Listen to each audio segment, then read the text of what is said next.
William St Wanders. So, last night, the competent authority ministers met to discuss the potential emerging risks posed to the island from the Omicron variant of COVID-19. No case of Omicron has yet been found in Jersey, but health officials believe it is likely that the variant is present in the island, and we are continuing with our PCR test sequencing and surveillance to ensure it can be identified rapidly. We need to act proportionately to protect our community in the face of rapidly changing scientific knowledge about the level of risk that Omicron poses to our island. What is clear is that Omicron is more transmissible than other strains, and cases are currently doubling every 2 to 3 days in the UK. If this rate were to be replicated in Jersey, we would reach an infection peak that could be much higher than that experienced last winter. We want to ensure that all islanders can enjoy the Christmas period safely, and we must safeguard the resilience of our healthcare services, as there are already other winter pressures on staffing in the General Hospital and other care settings. We are asking islanders to continue taking sensible precautionary steps to protect themselves and each other over the coming festive period.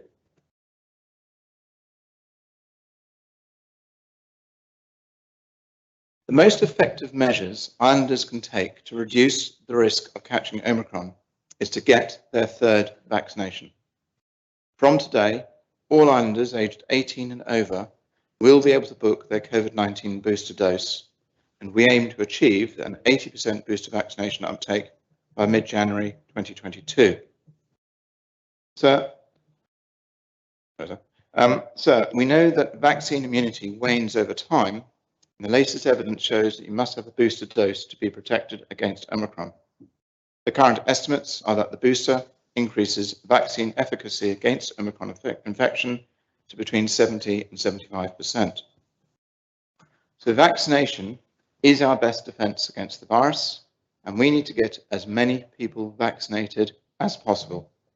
So I urge any islander aged 18 and over to come forward as soon as possible to help keep themselves and their loved ones safe.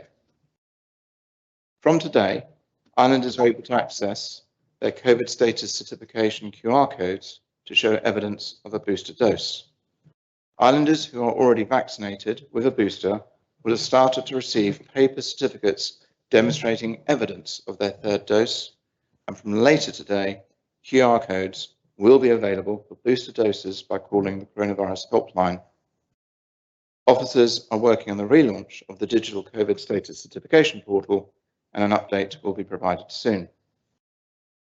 From Tuesday, the 4th of January, the definition of fully vaccinated under Jersey's safer travel policy will also be updated. From this date, passengers will be required to receive the full schedule of doses available to them to meet the definition of fully vaccinated. This means passengers aged 18 and over will need to have received 2 initial doses plus a third booster dose 2 weeks before they travel.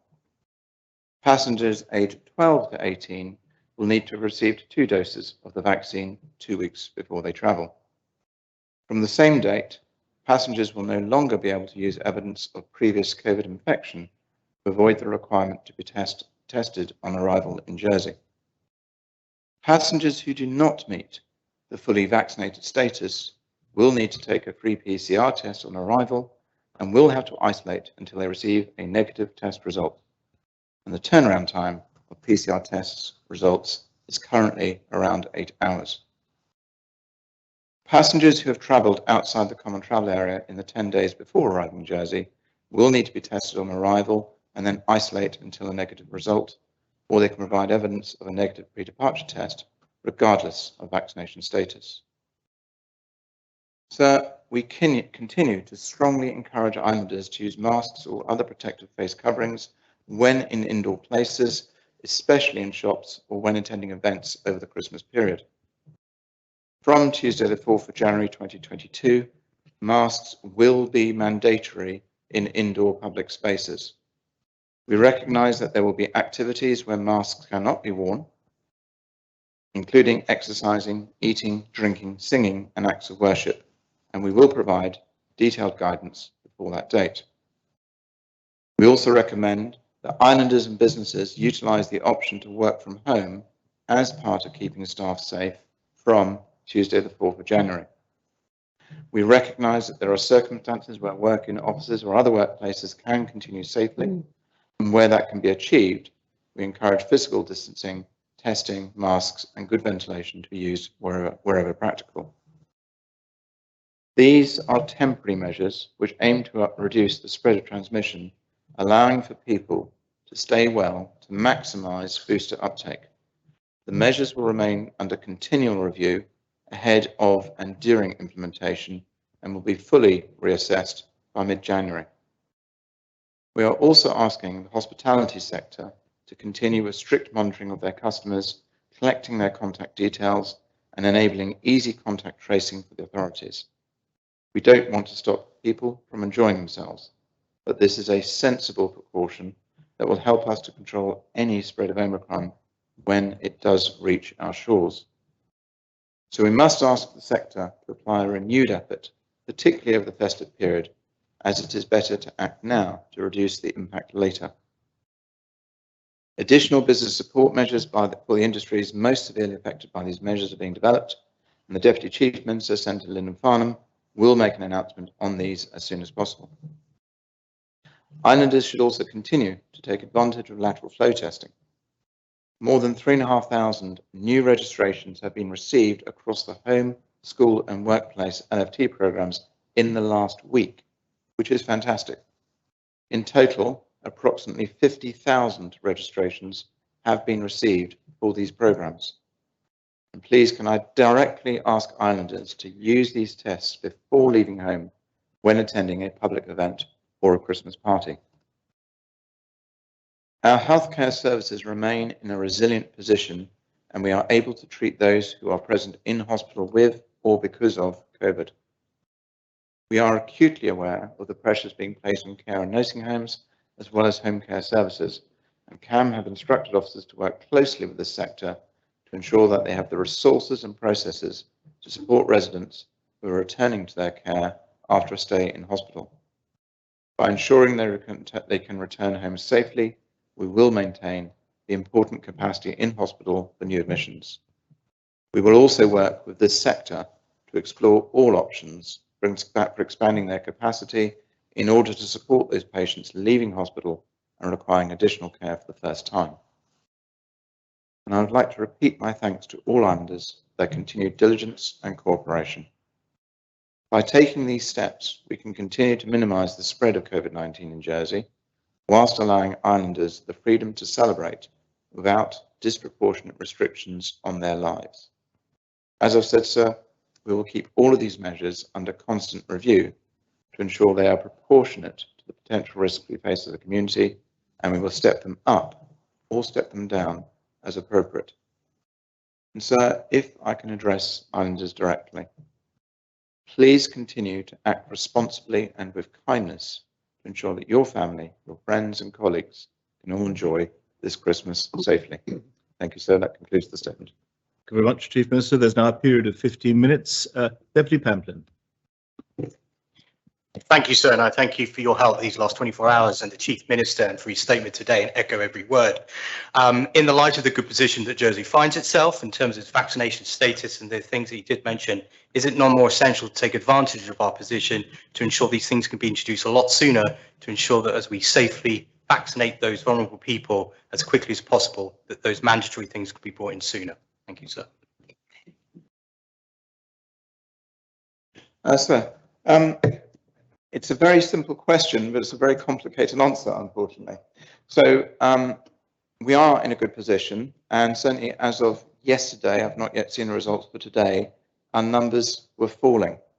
And that's why there is always on these quite difficult decisions, this issue around balance of risks of assessing the health concerns arising from COVID, the wider health concerns from the impact of the measures we've put in place, and as we said, the damage to livelihoods as well, because that in itself can lead to, for example, mental health concerns and issues like that. So we are taking what we consider to be, at this stage as of today, a proportionate approach. We believe it is signalling the direction of travel and emphasize and strengthening the messaging that we've been putting out. We've directly put in measures. We started putting in measures last week, sir, to increase the capacity of the ability to give vaccinations to islanders. So that was about increasing capacity to do so. Now what we're doing, sir, is actually facilitating more islanders to use that capacity and to bring that forward. That is the most urgent point. We've always taken a layered set of defences in relation to how we defend the island and how we look after islanders. So therefore, there are levels of defence, and the very successful lateral flow testing that we've been referenced already in my statement is a considerable level of support in terms of provided islanders before they go out and mix do lateral flows. That is a very effective level of protection, and that's why, sir, taking all those into the round, bearing in mind it's a long answer, we do feel at this stage it is proportionate. We are in a different place to the United Kingdom, and to date the advice is that the challenges we will face are likely to be in January and February, and that's why we're giving advance warning to what we want to do. There are logistics, as some members who were on the briefing at lunchtime, practical logistics that if we can overcome them, we will bring set measures forward if we can. Supplemental question, Becky Pan? Yes, thank you, sir. And again, thank the Chief Minister for his statement. When is he looking to provide a public statement in the form of a conference with Dr. Muscat so more islanders can hear the evidence and science and his reassuring words about the whole situation? Thank you. So in terms of today, I just recorded a video statement, or a shortened version of what I put out to islanders. I believe there's also been some messaging that says I'm doing a statement to the Assembly now. And then, sir, we will obviously be doing the relevant media engagement as we go through. When we schedule a press conference, we'll be having to work around the fact that we're all in the Assembly doing the government plan this week. But we will try and incorporate something within the next few days. It might be Tuesday or Monday or Tuesday of next week. But as I said, there is messaging going out. If things change, bearing in mind these are precautionary steps, then obviously that on-score change will bring things forward sooner. Want to ask them, John? Thank you, sir. The Chief Minister spoke about levels of defence and the success of LFTs, which I would support. What consideration has been given to introducing lateral flow tests for arriving passengers who have not had a booster? And if they haven't been considered, is that something he would consider introduce as a precautionary measure sooner than the 4th of January? Sir, again, this is about a voluntary. At the moment, sir, when if somebody comes into the island, the default position is actually they've got to isolate for 10 or 14 days.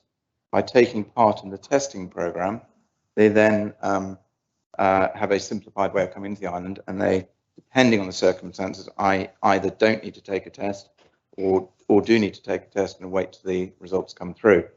So therefore, sir, actually, what we're asking them to do is effectively do what we're already asking islanders to do, which is use the lateral flow testing on a voluntary basis. Now, in practical terms, I've got no issue with it. What I was going to say is I'm not entirely sure the level of difference it will make. However, let's be really clear, no later than the 4th of January, and if we can bring it in sooner, and that's purely down to operational issues and logistics, but from no later than the 4th of January, people travelling to Jersey who are not fully vaccinated, and this is for adults, that's the 2 initial vaccines plus the booster, will have to have a test, and according to the rules that we've laid down. Supplemental questions, John? Yes, I'll ask the same question I asked on Monday. So, in terms of satellite boosters being available in the community and the use of parashawls if required. I actually relayed that question to the CAM meeting that we had yesterday evening. So the team will take it away. What I will say, sir, is at the moment, it is very much a case of using the resources one's got to vaccinate the maximum number of people. So that's about efficiency. At present, the most effective method is to get the volume of people through the fort over the next few weeks. Once that volume starts to change, I suspect the answer will be then go to the parish halls. but we have asked the team to look at it and see what the benefits are in terms of access. I fully agree. Constable Simbrelard? Sir, could I? I beg your pardon. Oh, sorry, sir. I just want, do we have a hard copy of the statement? I don't have a hard copy. I don't know if there is a hard copy, but I'm sure one will be circulated in due course. Sorry, Deputy of St Martin is actually next listed too. Thank you, sir. So more than ever with Omicron, we've got a really good idea of what's coming down the line at us. We know we probably have it on Ireland. We know it takes 2 to 3 days to double. We know we're currently on 100+ cases a day. But by the estimates that I've done, by the end of the second week of January, we could have 1,000 cases a day of Omicron. The Chief Minister says he's acting now, but apart from introducing voluntary vaccinations and making them available to all adults, he's not really acting now. But why doesn't he act now and make masks mandatory? Because that alone could buy us the time to get more adults vaccinated by the time Omicron really takes hold. So in relation to masks, to be as clear as I can be, I absolutely have no problem on the issue around masks and even the mandation of masks. What I do accept is that there is a legal test which has to be passed, but to be acceptable to bring in mandation under law. And ironically, sir, we've been having a debate even very recently, even in the last, just before the Assembly finished, around governance. And actually, sir, on the one side, there was very much a concern. We hope we've addressed that, but around governance of a proposal on the Technology Fund, which certain members were very focused on. And on the other side, sir, there have been suggestions that we almost tell everybody it's mandatory before the law is there to enforce it, which is quite a contradictory stance. So, sir, there is a legal process. We have had the risk of challenges in the past when directions, or shall we say instructions, have been given without the legal backing. And one can do it once or twice at the very beginning of this pandemic, but actually, sir, you will see that there will always be a sector of the population who won't agree with what one is trying to do. And therefore that legal bar, that legal test has to be met, and has to be met in an appropriate way. So therefore, sir, again, it's about getting the legal order drafted, sir, and also giving people the relevant notice to put the systems in place. From a proportionality point of view, as of today, 4th of January is acceptable, and so we, again, as of today, the health teams, the public health teams who have advised us are not seeing that increase that the Deputy is suggesting to. We are seeing potentially a challenge in January and February, sir. Well, supplemental question, Deputy St Martin? No, thank you, sir. Well, Constable Simbrelard. Thank you, sir. And I'm going to emphasise the point made by the last speaker. Does the Chief Minister consider a delay in implementation of the proposed regulations is wise in the light of previous experiences? And I wonder if we have actually operational difficulties in implementing the proposals. Sir, in terms of the travel side, I've been as clear as I can with members, and including my answer today. I would like to see that those brought in as soon as we can. That is purely a logistical exercise on two sides. One is ramping up the teams to make sure that testing can be done appropriately in the airport, making sure the systems do work, and actually making sure that the technology can be updated. And as I said, I'm expecting an update on that. Been very clear with operational teams. We need an update as to can they do it sooner, which I would expect to get in the next 24 hours. And if they say they can do it for the sake of argument in a week's time, I would very much want to see it done in a week's time. But I will accept there are practical issues around that. In terms of masks, as I said, we have been putting advice out for people to wear masks, particularly, for example, in shops for a number of weeks.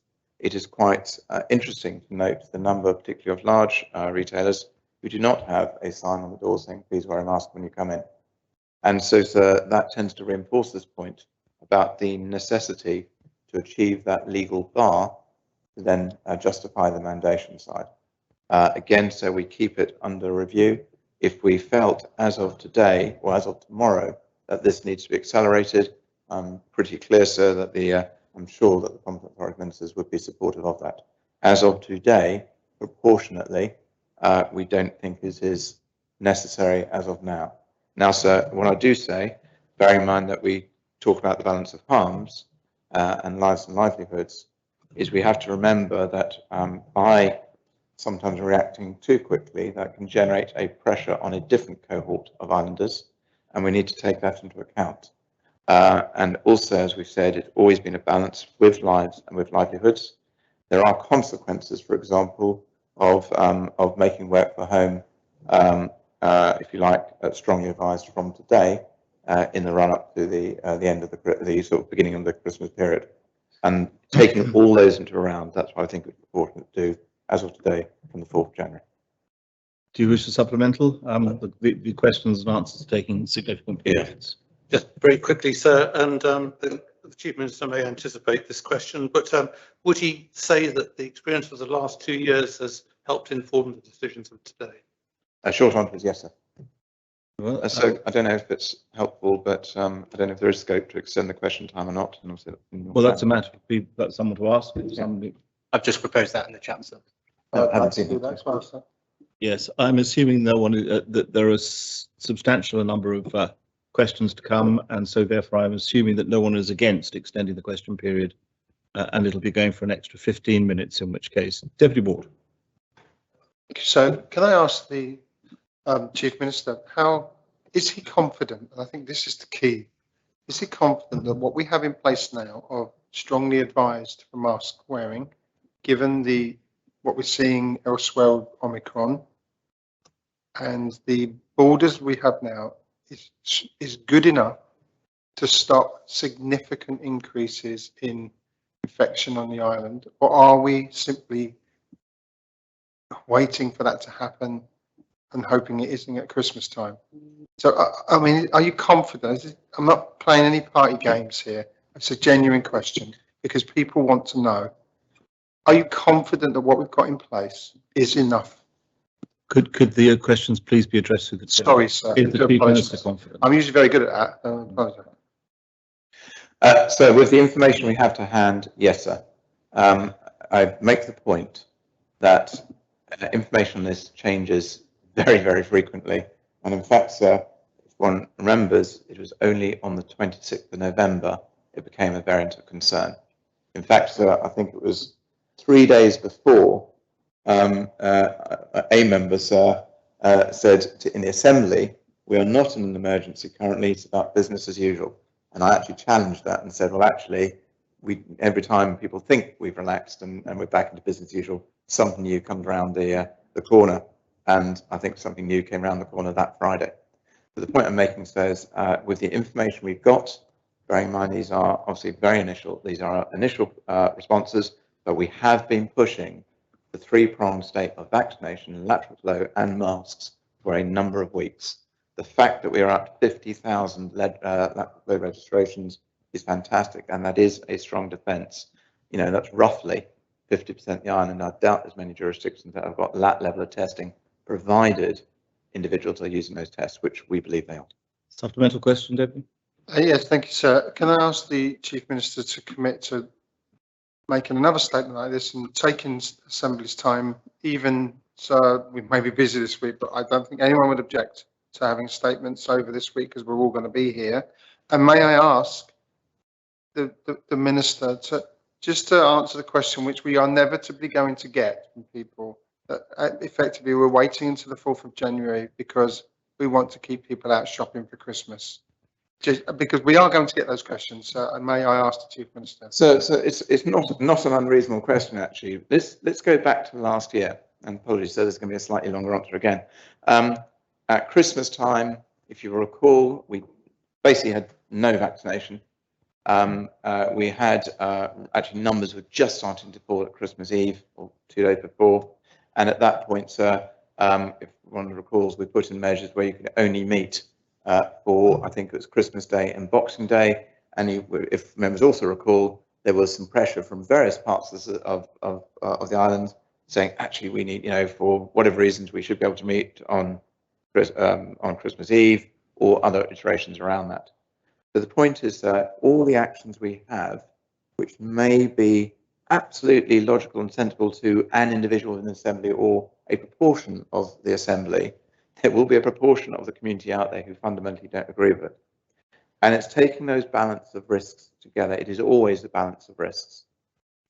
Christmas is a special time. It will be the second Christmas of living with COVID, and therefore it is about families coming together in as easy and unpressurized way as possible. That is ultimately about the well-being of the community. I'm talking about mental health and things like that in general terms. And therefore, so the least, I think, complexities we have around that is important. Yes, sir, there is there's always going to be, if we closed St Helier down today, there would be an economic impact. And so that actually in itself then adds to stress to people in employment who own small businesses in town and things like that. Now, just finish, sir, by saying that obviously to bear in mind the stages we are going through, the schools will be breaking up on Friday, and the numbers have been coming down in the schools. It is likely then there's going to be less mixing other than in the party type of territory starting from next week. And that's where we keep urging people to use lateral flow tests. And so over the Christmas period, there's an expectation that things other than the celebratory side should dampen down in terms of mixing.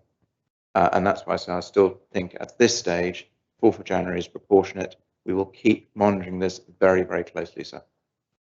Right, Thompson, one. Thank you, sir. I think it's only fair as a member of the government that I should step aside and allow others to ask questions, because I can always ask myself. Deputy Tadier. Thank you, sir. Does the minister think that people being tested and coming back positive with a result have the right to know what strain of COVID they have, and why are they not being told this by the helpline? The short answer is, well, I think the answer on that one says I'll go away and find out if there are practical difficulties to that. I do know, sir, that from the test, my understanding, sir, from the testing regime, so lateral flow shows you're positive, we give a PCR to verify that you're positive. That PCR test, as I've understood, is then taken away and checked for the type of variant that one has. I believe that testing is done in the United Kingdom, and therefore there is a time lag between that test coming back, being sent away and coming back to identify the variant. There's obviously no time lag other than the 8 hours that we talk about of determining whether one is positive with COVID or not. So splitting those two things together. I cannot see any reason why myself as a layman and as a non-medical practitioner, why a person couldn't be told what variant is. However, sir, I very much caveat that by wanting to hear the detail from the technical team. It's certainly something that the next state members briefing, if not before, if the deputy wanted to ask that of the relevant team, I'm sure they would be delighted to give an answer. Hopefully that we can get a direct answer to the deputy and members before then, sir. Supplementary question, Deputy Tadier. Thank you, sir. So I have experience of somebody who's tested positive and they were followed up by contact tracing, and when they asked, can you tell me what strain I had, they were said, well, no, we can't tell you that. And when they were pushed on why they couldn't be told, the person consulted with the manager and said it's because we don't keep a note of it and the test is destroyed. So it seems to me that we need to know the numbers of the different strains, presumably, and it seems to be salient data that any patient should know exactly what kind of strain they have for, I think, just common sense justice. Does the minister agree with that point? And if it's not being done, will he make sure that people are told? So all I can say is, from a logistics point of view, I just want to find out the rationale behind it. I'm sure there is a rationale, sir. Deputy Morell. Thank you, sir. I'm very pleased to hear that the business support schemes will be dusted off and brought back in. That's good news. But I am concerned about staff shortages. And with the mask mandate not coming until the 4th of January, I am concerned with my retail hat on about customers possibly infecting workers in shops. is there any advice the Chief Minister could give to those shops? And would they be within their rights to require people to enter their shops with masks? I know the Chief Minister has spoken about posters outside, but are those shops able to, or restaurants, etc., able to require masks of customers in order to protect their staff? Certainly, that is going back to dragging up some memories from the last, when we've been through this a number of times previously on the mandation side. I believe there's absolutely nothing that stops shops these days right now requesting customers to wear a mask. I cannot remember the legal position if a customer decides they do not want to, or part of the issue generally that because obviously we've given the guidance for a number of weeks through the relevant organisations, so Chamber of Commerce, IOD and others, and Jersey Business, advising about wearing masks anyway. My understanding is that the shops would very much prefer us to be mandating it, because it then gives them a stronger push to any customers who don't want to wear masks. Obviously, it is varied, mainly because the hours we do, I don't tend to get to too many different shops, but on the very few I've gone into, some have got screens up or have put screens back up. Some most of the staff, not all, have been wearing masks, so there is protection there. But I agree entirely. Again, it's that matter of being responsible, of also respecting the safety of your neighbour, and in this instance of the shop assistant. Actually, if members of the public will wear a mask, as we've been advising, when going into shops. Supplementary question. Yes, please. And sticking with retail and hospitality, sir.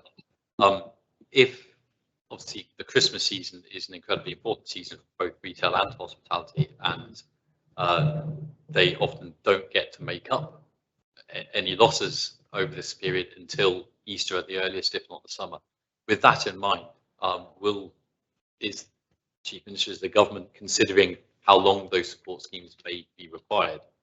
Because they may well be required into Easter, as late as Easter next year, if they miss out on this season. We have already done some announcements as to which schemes carry on to which dates, but as we've already said, sir, and I'm sure the Deputy will be in his official role, or wearing his official hat, will be, I'm sure, having some discussions with the Minister. The Minister, Senator Farnham, will be making those announcements in due course. So we do recognise absolutely the consequences of the announcements we are making today. Deputy Higgins. Thank you, sir. In one of the private briefings we had with Dr. Muscat, I was told that only a sample of PCR swabs are tested in the UK because we don't have the genomic testing equipment in the island. Now, some time ago, I asked that we should acquire this because probably Omicron will not be the final variant that's going to sort of drift through before we see the end of this pandemic. What he said was you need a specialist to operate it. Now, Guernsey has this. Would the Chief Minister please look into genomic testing about having the facility in the island so we can provide real-time rather than delayed action responses? Thank you, sir. Absolutely no problem, sir. I'm very happy to take that away and feed it back into the team, sir. I have no supplementary. Thank you, sir. Thank you very much indeed. Deputy Ward. Amen. Very quickly. May I ask the Minister, is there a point of the number of infections, or is it the number of hospitalisations that's being focused on this time with this difference, at which mandatory mask wearing and more mitigations will come in urgently, and they could happen very urgently, perhaps even through the Christmas break? And how quick is the mechanism for making that decision? Thank you, sir. There's about three aspects to that question, sir. So in terms of the, for want of better expression, the metrics, I'm a bit hesitant at using that word, we have moved away from focusing just on numbers and very much looking at the impact on the hospital and general health services, and making sure that they do not get overwhelmed. And I emphasise absolutely that every message, and in fact the Deputy Assistant One, the Minister for Health, confirmed that today, I think, sir. Every message we receive from the hospital and the health team is that they are in generally a good position. We are not seeing the concerns that, for example, you're seeing in the United Kingdom. However, sir, it's obviously also one of the concerns is that as the number of positive cases increases, there is a potential factor of an increase in projected hospitalizations with a time lag.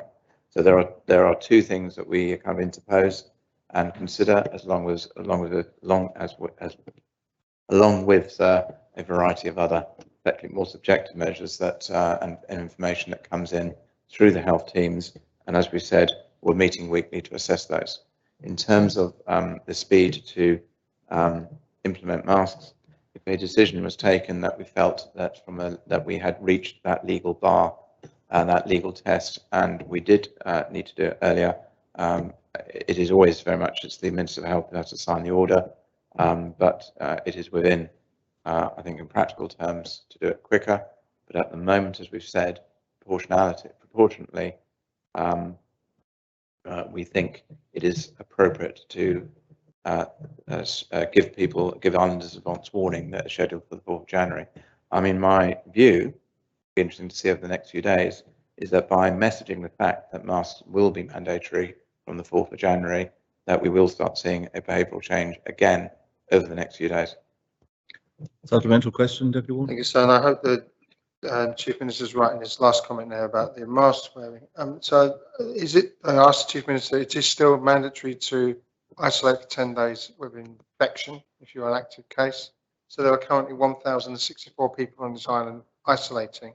At what point does the number of people isolating become a variable in the metric, i.e. the impact on people's lives?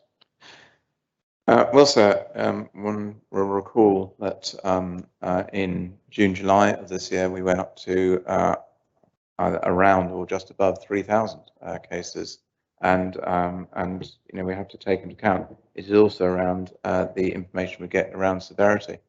So if people are isolating, but I do know incidences where effectively, particularly in younger individuals, they've felt a bit unwell for a couple of days, and then frankly have and then got on with the next 8 days, if that makes sense. And then other people have felt quite unwell for almost the entire period. One of the things I would say, which we have changed, as the Deputy will be aware, is again worth re-emphasising, is that don't forget, for wellbeing purposes, we do allow everybody out for 2 hours a day, even if they are positive, sir. Obviously not to go to mix, but to at least go out and get some fresh air. Deputy Tadier? Yes, sir. Second question. Yes, thank you, sir. Did you try and call me before, by the way? My internet. No, I think my tone of voice was slightly off, Deputy, but you're entitled to your second question now. There's about 2 minutes to go. Does the Minister, Chief Minister, agree that the public have been by and large very compliant? They've had 2-3 vaccines where necessary. We are often doing lateral flow tests several times a week before we go out anywhere, and that to require people to mandate people who are healthy and to the best of their knowledge certainly don't have COVID to wear a mask has a downside. Deputy Tadier, you're using up the last minute of questions. That's my question. Do you have a question? Yeah, thank you, sir.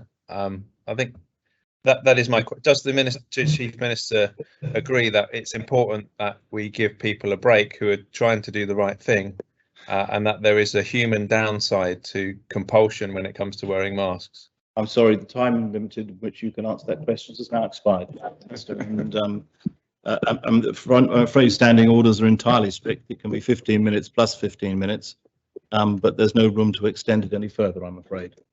So waiting for you to do your. You've started. I've started, so I can finish. No, I'm afraid it's not that kind of competition. Very well.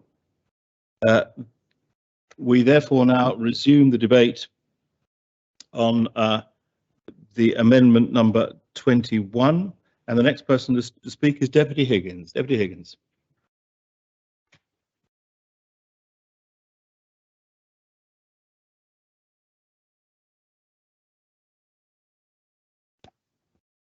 Deputy Higgins?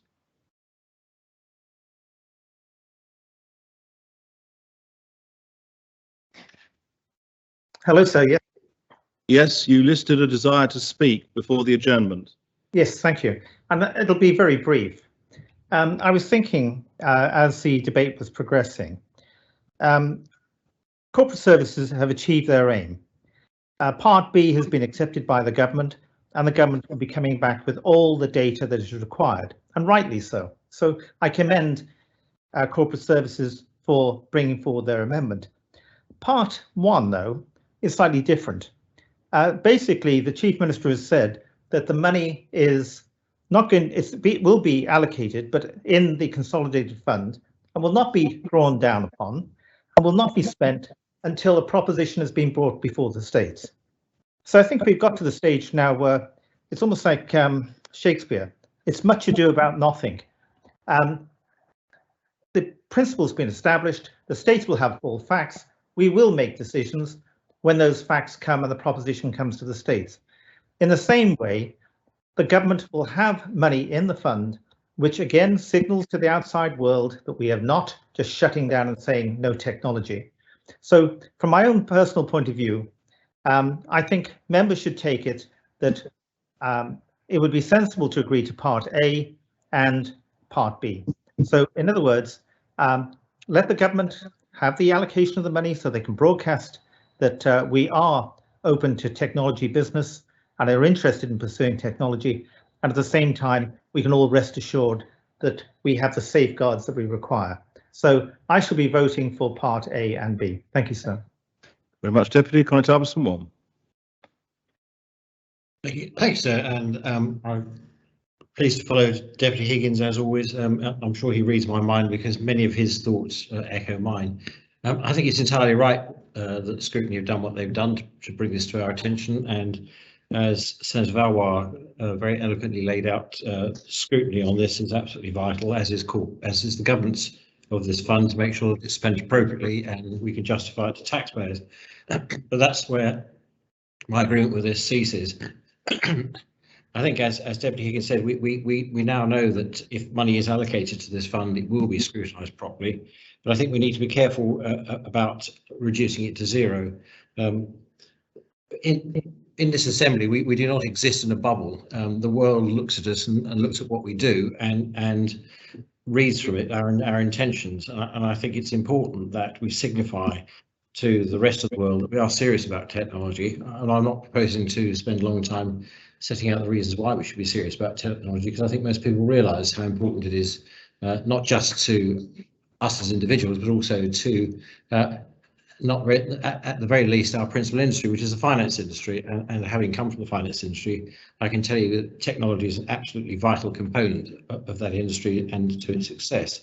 And there's no doubt that since Jersey has improved its internet capability, that has proved to be an additional attraction to finance firms looking to look at Jersey because they realise that we're serious about technology and that we will support them if they come to the island in that respect. So I think if we were to reduce that to nil, it would send the wrong message to those of us who look at us from outside the island and judge us on what we do and what we say in this House. So I, for one, will be voting against the first part and be supporting the second part. I think it would be a mistake from a perspective point of view to reduce this to nil, and it would not say the right thing about how serious we are as an international business place to people who look at us and judge us against our competitors. So I think that when members vote, they need to bear that in mind, in my view. Thank you, sir. Very much, Conor. Does any other member wish? Deputy Ward. Thank you, sir. I feel I must. There's just a couple of things that troubles me about this. And first, I don't think the amendment should have been accepted because I think what's happening now is we're getting a very convoluted and intellectualized way of nullifying this amendment by saying we just transfer the money and then we'll come back and look at it later on, we promise. But the Treasury Minister said that the money, there'll be a proposition regards that in April. If that is scrutinised in any way, then it won't come back before the next election because there won't be time. There isn't time. And from somebody who chairs a scrutiny panel, from other chairs of scrutiny panel, members of scrutiny panels, look at your work programme at the moment. Because actually, there are so many pieces of work that we're being told, well, we're not entirely sure if they're coming through on the date because we haven't really got the time to get them put together properly. We haven't got the drafters time. We haven't got the ability to do that. And I can see that happening. And then the money will be transferred. And to be quite frank, sir, it's like another one of those government slush funds where money, when they want to, significant amounts of money can be put aside and just placed ready for whatever they want to do. Whereas in other areas, we're told in this assembly, it happened earlier today, and we're going to have specific data that's going to take us 3 or 4 years to work out before we put any money aside. We can't be doing that. And so there is no business plan for this. This is a program with no business plan. And I'm stunned by so many in this assembly who purport to say, well, you know, I'm a business person. I know about business. I'm really business orientated, as opposed to some of you who actually, those of us who want to do that correctly will look at this and say, where's the plan for this significant amount of money? Oh, there isn't one, and it will come back to us at some time. Oh, but when will that come back? Well, April, sometime around April. And will that be scrutinised? Well, if it is, it'll be the next election. Then the next assembly will have a pot of money called technology, which could mean just about everything, because some people it's the internet, some people it's AI, and it's one of those words, isn't it? Technology. And there is absolutely nothing in this that says to me, transfer this money now and we'll know what it's used for. The Innovation Fund had some successes, yeah, but again, it was set up so poorly that it also had some real failures and money was wasted. Money that we're so often told is so short that we cannot do things. We can't give £200,000 to this or that because all that money just isn't there. We can't do these things which are socially going to change people's lives because the money just isn't there. You know, you people, you just want to give away free money. Oh, but in this case, we'll put a little pot of money together because there is a non-specified success at the end of it, which we don't really know what it is and we don't really know what we're defining around it. So this is a contradiction in the assembly, which I simply cannot accept. And I'm stunned that people are. So it's not often I'm particularly speechless, but in this case it is. I'm not going, I will be voting for both parts of this. It should be reduced to 0 and there should be a proposition so we know explicitly, that's the key word. Seek the Assembly's approval, the primacy of this Assembly again, not a Council of Ministers above this Assembly, but a Council of Ministers that brings things that have to be agreed by this Assembly so that we know what we're agreeing, we know where the money's going and we know where taxpayers' money's going to approve the purpose and terms of that fund. We don't have that. And these promises of that's okay, it'll be all right tomorrow, and the messages it sends out. But if you're going to talk about messages, let's think about some of the interactions that's gone on in the last few days, sir, in this assembly. Messages for people who use food banks, messages for people who can't afford the GPs. Let's look at those messages first, shall we?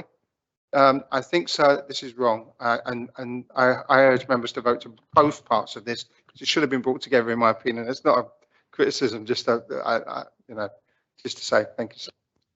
Indeed, Deputy Pamden. Thank you, sir. Similar to the previous speaker, but coming at it at a different point of view, I simply don't think £20 million for technology is enough. Technology is here, it is evolving at a rapid speed, and my personal belief is technology shouldn't suppress or replace people, but it should enhance society at a greater need. And if it's too much in the hands of the privileged and big fintech companies, then we are not winning. But luckily here in Jersey, we are seeing small fintech companies having great successes, and I think that is the best approach to large technical advances. The other obvious point is what we're going through now in the pandemic and what we've been through in the last 18 months. If it wasn't for technology and the ability to work remotely, what would this assembly have done when we needed to meet urgently? And there are a lot of small companies building communities on this island with the purpose of helping. And I'm thinking predominantly about medication. I'm thinking predominantly about Medicare and medical records. And that needs to be done correctly and it needs to be done urgently because that is where we're heading as a generation. Technology needs that support. However, I would like £20 million to be injected into the mental health services as of yesterday. So I also share those concerns of what Deputy Ward is saying. But equally, at the same point, I think I agree in this case that if we reduce to 0, it does send out the wrong message. But as Deputy Morale said and Deputy Ward has said, if we do not learn our lessons from the past and the many reports from the CNAG about governance, we'll be shooting ourselves on our own foot for generations to come. Thank you, sir. Right, Deputy Wickenden. Thank you, sir.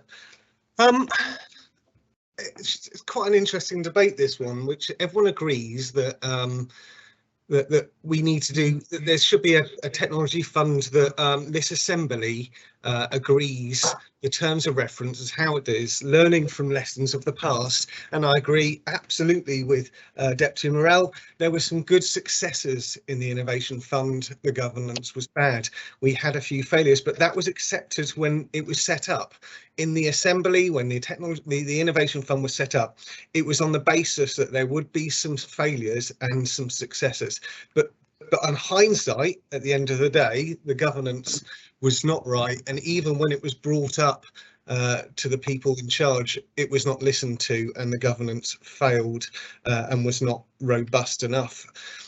But we all agree that something should happen. The law states that the terms of reference for setting up a fund such as this has to come to the Assembly, and the Council of Ministers has never turned around and said it's not going to come to the Assembly.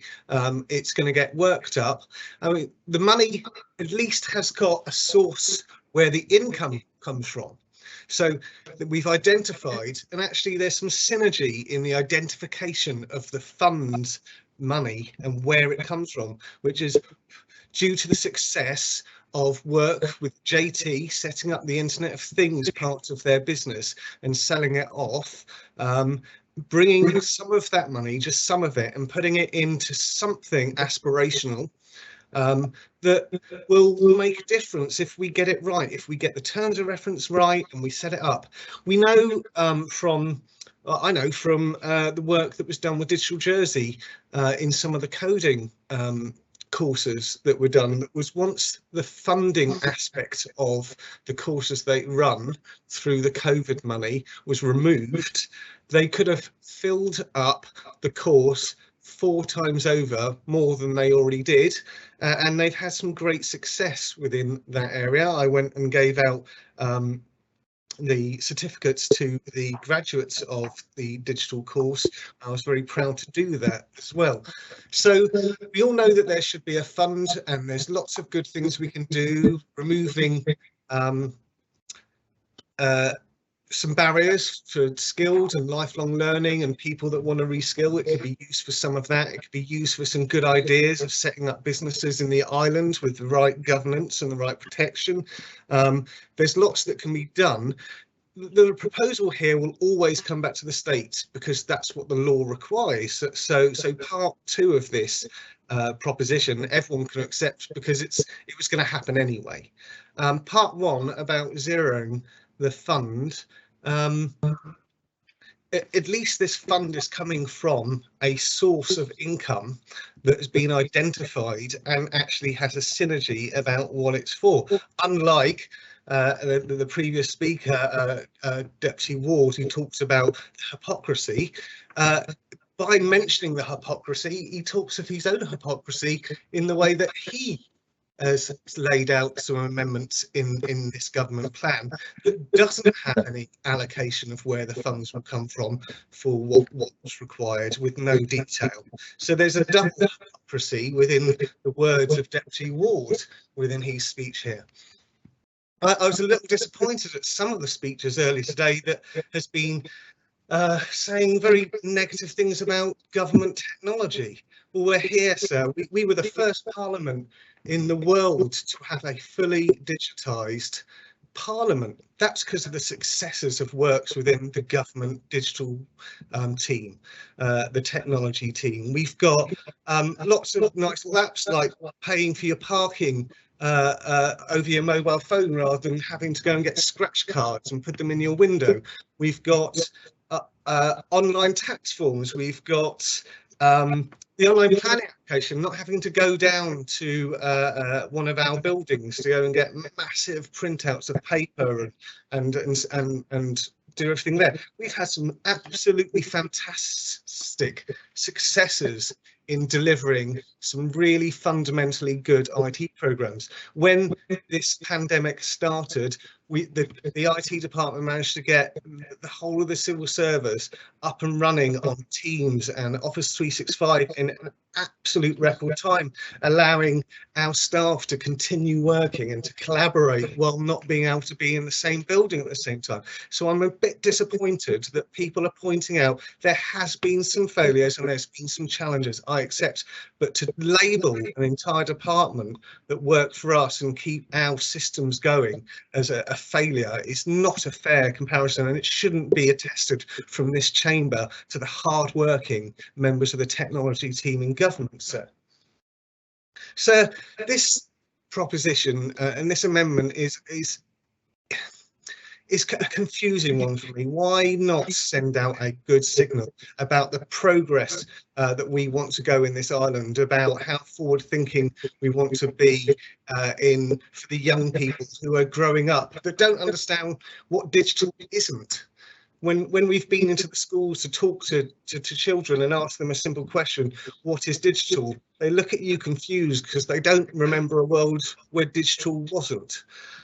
We need to be moving forward in this area. We need to be making sure that we can support some of the young people, but also some of the people that want to reskill that are older into the digital world and businesses or skilling opportunities. This is exactly what this fund could be for. So I don't understand zeroing it. I think let's send a strong message, as we always have. We're the fastest internet in the world, and we're most digitally connected. Let's start saying that let's not say we're going to just spend all that money and get us to this amazing place and have a success in building what could be one of the biggest Internet of Things companies in the world, and then this Parliament turn around and say that we're not interested in sending any more messages out. Let's look and put it aside. Let's not send out a positive message. Let's send one out of caution and distrust. Sir, I urge members, don't vote and zero this out and send the wrong message out to the world and to the business community and to the young people of this island that could be looking for how they could reskill or skill that or use this fund when we set it up. Let's put the 20 million in, send the right message out.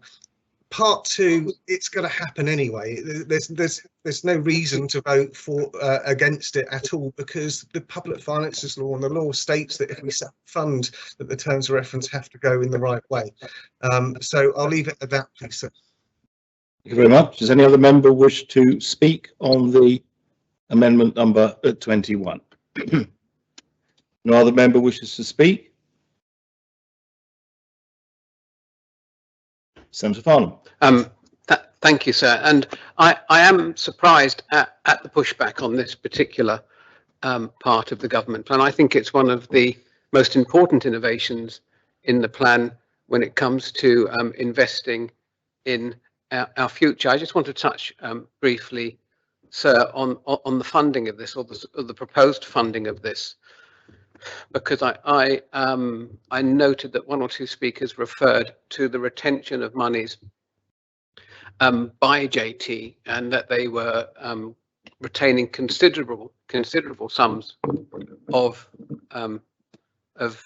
money, sir. But I would also just like to remind members that a very large part of what they're retaining is an absolute necessity to the future of their operations, and that so far as they need to maintain their investments at the very highest level to support their infrastructure and the security of that infrastructure moving forward. So I just wanted to make sure members understood that was a big part of the rationale behind JT retaining a good proportion of the sale proceeds. Very successful sale that was concluded recently, and moving on to how this fund might develop, and if the states were to agree, this is an in principle debate on this, as we have with many other things. For example, the assisted dying debate, lots of debates we bring in principle before we go off and then bring back the detail. And of course, the policy objectives for the fund will be set by ministers, so for states' approval ultimately, and will include challenges and opportunities, digital skills, for example, improved productivity, carbon neutral, sustainable transport, smart island, digital health, fintech. So all of these things that are really important issues for all of us, so all members of all political persuasions. So, but all of those very good aspirations and ambitions of this assembly will, of course, rely upon us having the right digital and technical infrastructure. So the digital transformation of our other industries is also key to improving our productivity, limiting immigration and developing workforce skills for the future, even as our dominant industries and existing industries begin to adopt automation. Technology, sir, is also going to be on the front line of solving some of the social challenges we face here on the island, including, sir, housing, transport, education, health. The big investment we're making in our new hospital, sir, will facilitate important investments in health technology. So, and we know technology is developing so fast across many industries, not least the health sector. And of course, this fund can be used to utilize initiatives in all of those areas.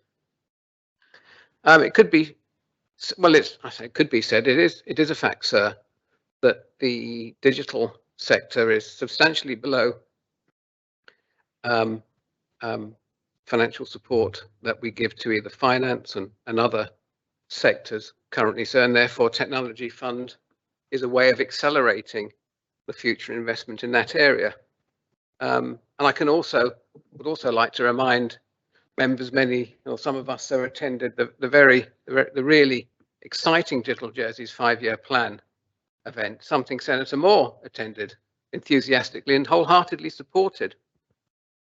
And when we look to the future, sir. So also, I meant to say, just going back in relation to JT, but I'm sure members are aware that the JT IoT Internet of Things division sale provided not only the windfall financial benefit that we are enjoying, islanders can enjoy, sir, but also a percentage shareholding in the business, which in all likelihood will at least double in value over the next 2 to 3 years, based on current exponential growth the business is seeing, the exponential growth of that sector, and a strong market position for that business. So over and above the cash funds we're talking about, the taxpayer will see, sir, significant increase in the value of the retained shareholding in that particular business. And it's also critical that Jersey develops further strength in at least 2 or 3 areas of the future digital economy, such as the Internet of Things. There's data stewardship, sir, which is a new emerging part of the sector, which offers huge potential for us, cybersecurity, and of course artificial intelligence. So establishing this technology fund under a robust and professional stewardship, which it has to be, sir, and we can all learn from our past attempts, will support existing sector development and inward investment initiatives. And this will provide a platform for investments to be made in locally incubated businesses and those that might relocate to the island, having initially proven their idea or concept elsewhere. And we've missed opportunities like that in the past, so because we haven't had the infrastructure or the funding to be able to see some of those ideas through. So structuring of the fund remains uncertain, and that's, I think, at the heart of the amendment. Although any final structure will be brought to the States Assembly as a proposition, whether it's this one or the next one, the States Assembly will have the final say if we agree the principle, not just the principle of the fund, but the amount. And I think the amount is important to agree now. £20 million is a significant sum. So it shows that this Assembly is serious about investing in this hugely important economic and social driver, the digital sector. Technology, sir, which is pretty much now at the heart of everything we do, but will be a total part of everything we do in every sector of our lives moving forward, sir. It also provides a unique opportunity to consider marshalling private capital alongside a Government of Jersey equity commitment. £20 million, sir, could easily leverage 3, 4 or 5 times that amount should we want to partner with the private sector on the fund, sir. And that has been done very successfully in other jurisdictions. So if we use that 20 million to leverage a much larger sum, ultimately that will be a decision for the Assembly to take, then we're opening up significant opportunities with a large and perhaps more appropriate fund for the task ahead of us, sir. And last, but of course not least, our commitment now to a technology fund with the £20 million, sir, I think will provide a really good incentive for islanders, young and old, sir, to encourage them to develop new skills. And those thinking about returning to the island, sir, I think this signal by the Assembly will provide a great incentive and give them confidence that we are thinking about a modern future, sir. And I would urge members to reject the amendment, sir, and support a £20 million as a starter for this really important project. Thank you. Thank you, Senator. Senator Ferguson.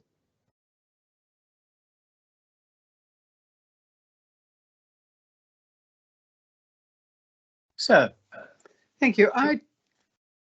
Sorry, I don't want to be Cassandra, but I would just like to add a note of caution to some of the somewhat high-flying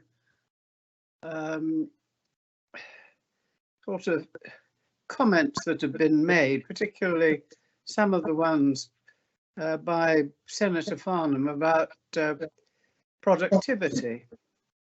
Computerization and the digital revolution will not improve productivity unless the underlying systems are efficient. You know, too often people have considered that computerization will improve productivity. I can assure that members from experience that this is not correct. So, you know, don't let us repeat the mistakes of the Innovation Fund, and let us be clear that our underlying systems are efficient before we start spending too much money on computerization. Thank you, sir.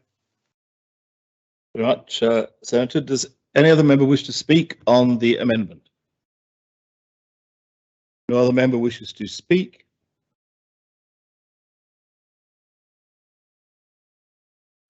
Then I close the debate and call upon Senator Moore to respond. Thank you, sir, and thank you to all members who participated in this interesting and important debate. I agree with Deputy Higgins. He's quite right, sir. Accountability, oversight and transparency are vital, and government today are proposing to do this the wrong way round. And as scrutiny, we are simply trying to do our job and hold them to account by pointing this out and suggesting a better way that would use governance as it should be. I also agree with Deputy Ward, and perhaps we should not have been generous to the Council of Ministers and allowed them to split this amendment. This amendment should be voted in both parts for, and I hope that I will be able to explain to members why that is. There is a clear message, sir, here that we have not learnt from the past. The Deputy Chief Minister suggested this was not an in principle. This is an in principle debate. In fact, it is not, sir. And the government plan clearly states there will be a transfer if members vote against this amendment. And that would not be the appropriate thing, given the lack of supporting evidence and a plan that we have pointed out in our report and in earlier speeches. Supporting this amendment would not be an action of betrayal to the digital sector, and it would not either send out the wrong message. In fact, sir, it would send out the right message that we take governance and accountability seriously. If government wanted to send the right signal, the proposition establishing the fund should have come alongside the government plan. It's taken this debate for a timescale even to be shared with us. No funds will be spent until the fund is established, and therefore creating the wrong expectations that funds will be available from the 1st of June. There is an ability to move funding from the consolidated fund, and there may be more or might be less depending on the terms that are set for the fund. We've seen already this year several transfers, budget transfers from the Treasury, moving the consolidated fund around. And so that shows how it can be done properly if the proper rules are followed. Many have spoken in the debate about what they would like to see for that fund, but we don't know, and therefore we cannot tell why £20 million even is the correct amount of money to attribute to this fund, because no aims and objectives have as yet been shared with us. The government is right to be proud of our connectivity. That is something that previous governments have achieved for the island, and particularly in the past 2 years, we, all islanders, have been grateful for our status in the world as the most connected place.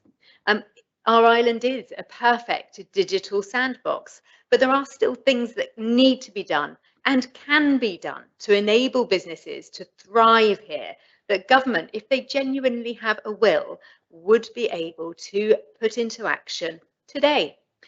Let's take, for example, regulations. They could make it, they are currently almost impossible for small businesses and startups to open bank accounts. What is government doing to assist those small businesses with that minor but incredibly important problem? Appropriate regulations could be in place for small startups rather than treating them as medium and large finance companies or larger companies. That is something that they could have in their gift to do right away. We could also get on and deliver the proper digitisation of public services and restore the proposed governance around the modernisation and digital budget, which is, it has to be said, spiralling out of control. It's now 3 times what it was originally budgeted to be. At the moment, that project is still focused on back office functions rather than delivery of digitised services for the public. So a stronger message would be to send out to the wider world and all of our industries that this government takes accountability and governance seriously. As I said in my opening speech, the terms in relation to governance, risk assessments, selection procedures and any manpower or financial arrangement fund have not been provided. It's concerning that the Treasury Minister suggested in her speech that another inappropriate consultation process, a shorter than the rules allow consultation process, should be the way forward and the next step for her and her team. That is absolutely not what is needed, Minister. Selection, apologies. Time and time again, the Corporate Services Panel have had to remind the Minister of the need to conduct a proposed process in a proper way, following the rules that are clearly set out for her, and they should be understood, particularly now that we have pointed this out on at least 2 occasions, if not more. In fact, the Minister spoke in favour of this amendment in its entirety, I believe, as she identified that there is so much more work to do. So if I may, let's highlight now the importance of a diverse board when the time comes to be making the decisions around the fund and its proposed uses. However, and let's not forget that these funds are the result of the development of an arm's length organisation that took the opportunities that it has at its availability. And it's unlikely that if JT had still been operating within the public sector, it would have achieved what it did with the Internet of Things. So they're showing the very power of that different structure. And equally, sir, JT have retained a significant amount of the sale of the Internet of Things. And as I think Senator Farnham mentioned, they do have uses for that, mostly around their own infrastructure, but also part of that amount of money has been set aside for them to focus on continuing innovation. So our existing arm's length organisation could actually achieve probably much more than the government with its broken down governance scheme could in effect achieve. This debate has been a perfect example of why we should continue to allow our strong arm's length organisations to focus on doing what they do so well, and beware of a government that is unaccountable and only interested in signalling the right intentions rather than delivering a better future. So I ask all members to support both parts of this amendment, and I call for the appeal. Would you give way for a point of clarification from Deputy Biddell? Yes. Deputy Biddell? Thank you, sir, and thank you to the Senator for allowing my point of clarification. The Senator did say just now that I had agreed in my speech to accept the amendment. I never did any such thing. All I was doing in my very, very short speech was giving a timeline in answer to Senator Valois' questions. I never said I would be accepting the amendment. Thank you, sir. Thank you, sir. I think perhaps the Minister misheard, or perhaps I was not clear enough in my speech. I was simply saying that the Minister in her speech actually argued for the amendment in its entirety, because she outlined in her speech the need for more information and further work to be done. Thank you. Very well. Very well. Well, we now come to the vote. You agreed to take the vote, I think, in 2 parts. Senator? Well, if we can take it as one, but I think we have agreed to adopt the amendment from the government, so we shall take it in 2 parts. I think that was indicated at the beginning of the debate, and the debate may have been different if members had thought otherwise. So the first vote then is on C1. So it's that would be the governing paragraph, and then 1, the transfer to the technology fund shall be reduced to £0.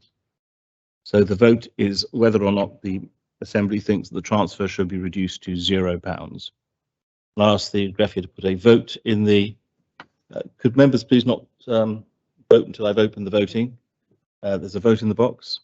I open the voting then and would ask members to vote.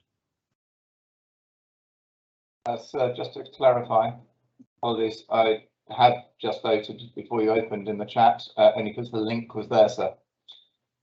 Does that vote count, or do you need us to read? Yes, no, these I think can be counted. I think we're able to look at these, so that's.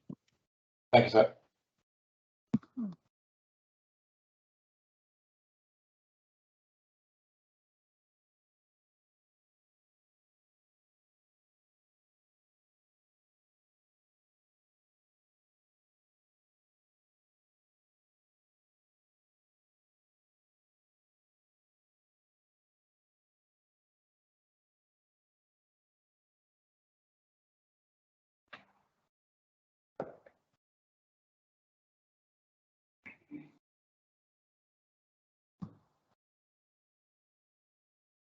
Members have had the opportunity of casting their votes. Then I ask the greffier to close the voting.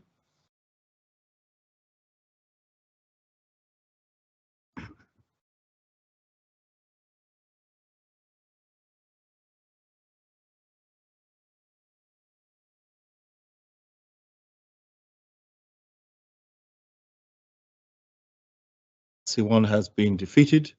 16 votes for, 21 votes contre, no abstentions in the link, and a further 2 votes for and 4 votes contre in the chat. The pour.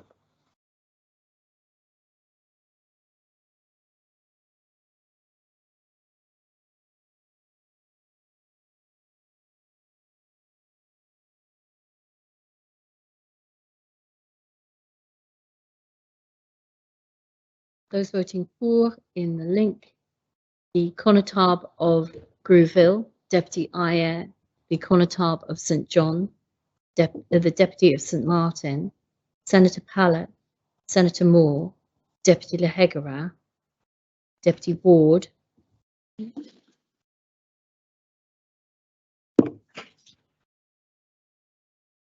Senator Mezek, the Connétable of St Brelard, the Connétable of St Martin, Senator Valois, Deputy Southern, the Deputy of St John, the Connétable of St Lawrence, and Deputy Alves. Very well, we come on now to vote on the second part, and I'll ask the greffier to put a link into the chat.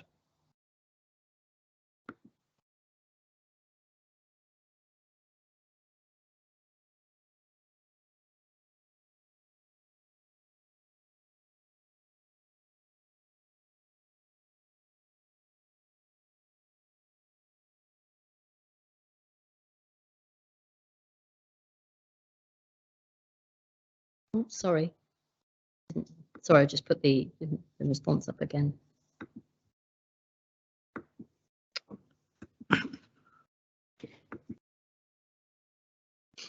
This is really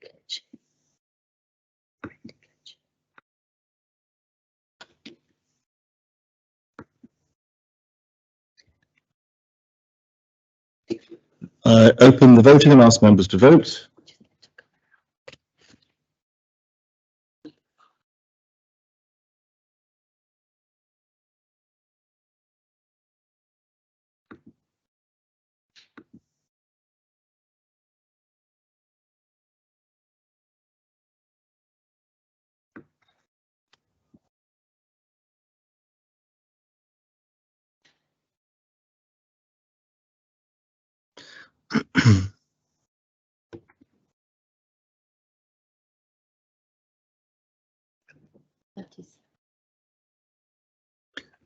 $37, didn't you? Yeah.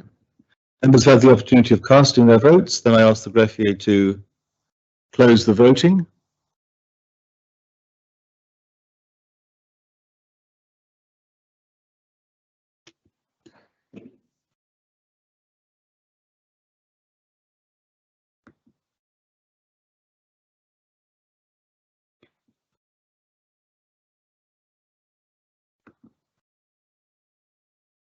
The second part has been adopted. 37 votes pour, no votes contre, no abstentions in the link.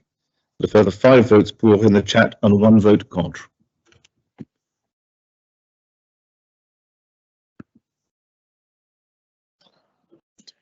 Very well. You have a. Is it a point of order, Connétable St Saviour, or something other than that? Well, sir, I'm not able to go on the chat to vote, and I keep voting on the link. But my vote doesn't seem, when the greffier is reading the names out, my name doesn't seem to come up like I'm voting. I know it will be registered, but it doesn't seem to come up. We don't do the link ones, and I see Sarah's name wasn't mentioned either. Are we still being included, sir?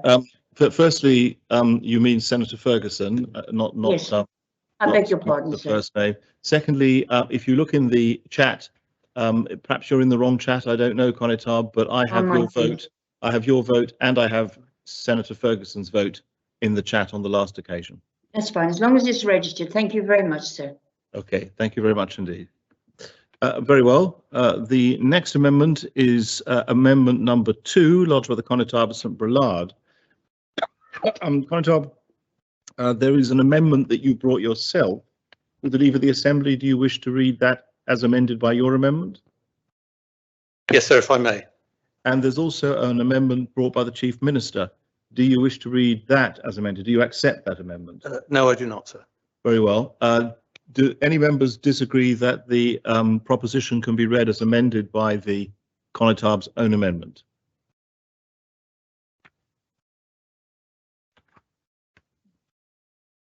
Very well. Then I'll ask the greffier to read the proposition as amended by the Conotab's own amendment.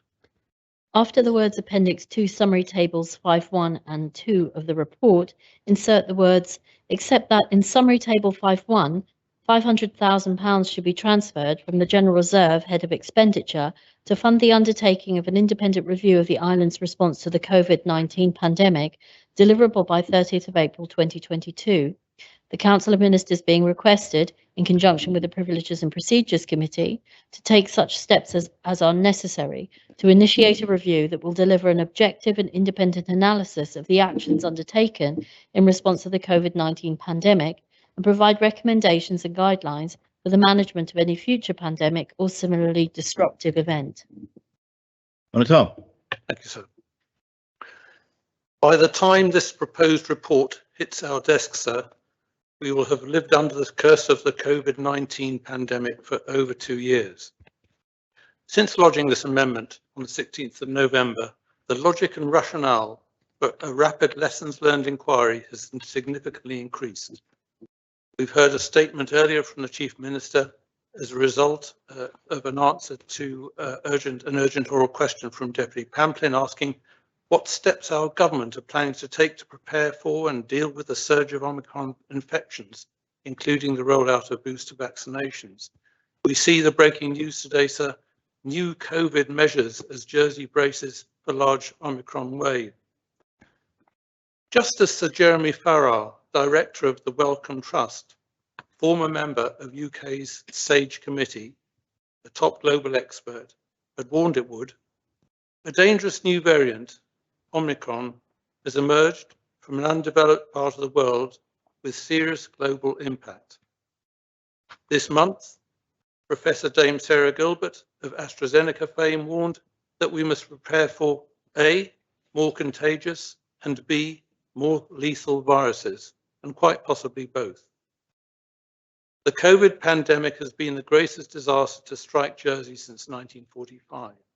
It's perhaps unsurprising, therefore, that we've now reached the point where the case for an independent, rigorous, lessons learned in order to be better prepared inquiry here in Jersey is widely accepted. The contention we're addressing today, sir, is one of scope and timing. My amendment mirrored Sir Jeremy Farrar's call for a very rapid lessons learned inquiry to best safeguard against imminent new dangers. It says we should adopt commercial and military best practice and start the inquiry within weeks and the report produced by April next year. I envisage the review will be chaired by a person who will be appointed in short order by PPC in conjunction with the Council of Ministers, should this amendment be approved by members. The chair will thereupon lead on the appointment of up to 4 other diverse panelists consisting of individuals with medical, machinery of government, and digital IT and legal experience. Support would be given by the government or the GREV depending on resource capacity. I have proposed so that the review be delivered by the 30th of April 22 in the knowledge that after the 9th of May, we'll be in en repos, as we're calling it now, with restrictions that will impose. This will in turn lead to the general election on the 22nd of June with subsequent ministerial appointments, which will take us into July after the election and with a new government in place. I earnestly believe that this short and sharp review needs to be delivered before the election to be of value and deliver an objective and independent analysis of the actions undertaken in response to the COVID-19 pandemic and provide recommendations and guidelines for the management of any future pandemic or indeed any similarly disruptive event. I would point out, sir, that there is no intention that this should be any sort of political witch hunt. It's aimed purely and simply towards the continued well-being of the people of Jersey, many of whom have suffered in so many different ways over the last 2 years. I do, sir, appreciate that what our government has managed to achieve during this period. It's been a steep learning curve for our decision makers. And whilst, yes, I may not have agreed with all the actions taken, I have to admire the Chief Minister for holding the line and adhering to the policies decided by the Council of Ministers and their officers. We as States members have all had a part to play in decisions put before us in the States Assembly. For my part, sir, I feel constructive criticism is helpful and contributes to future decision making. We've watched the policy decisions in other jurisdictions, in other Crown dependencies, in the UK, and have seen different approaches. Which was the best and effective approach? That's what we need to know, sir. Yes, we have Christmas and holidays coming up with people being on leave, but the identification and appointment of a high caliber individual can be made rapidly to enable terms of reference to be agreed and panel appointments to be made in early January. Let's face it, so one thing we have all learned in the past 2 years is that Teams meetings can be undertaken easily and rapidly. A list of very credible potential panelists can be made available to PPC and the Council of Ministers within hours of the States Assembly approval to proceed.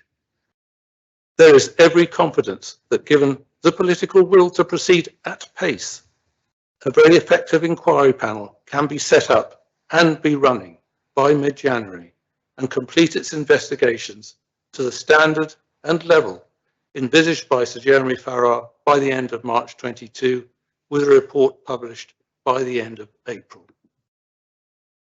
I shall speak further, sir, to the Chief Minister's amendment to delay the delivery of the report until July and outline my proposed timeline. At this point, sir, I propose the amendment. Well, is the amendment seconded? Well, there is an amendment proposed by the Chief Minister, and I ask the greffier to read that amendment. Page 2, Part 1, substitute the words deliverable by the 30th of April 2022 for the words deliverable by the 29th of July 2022. Chief Minister.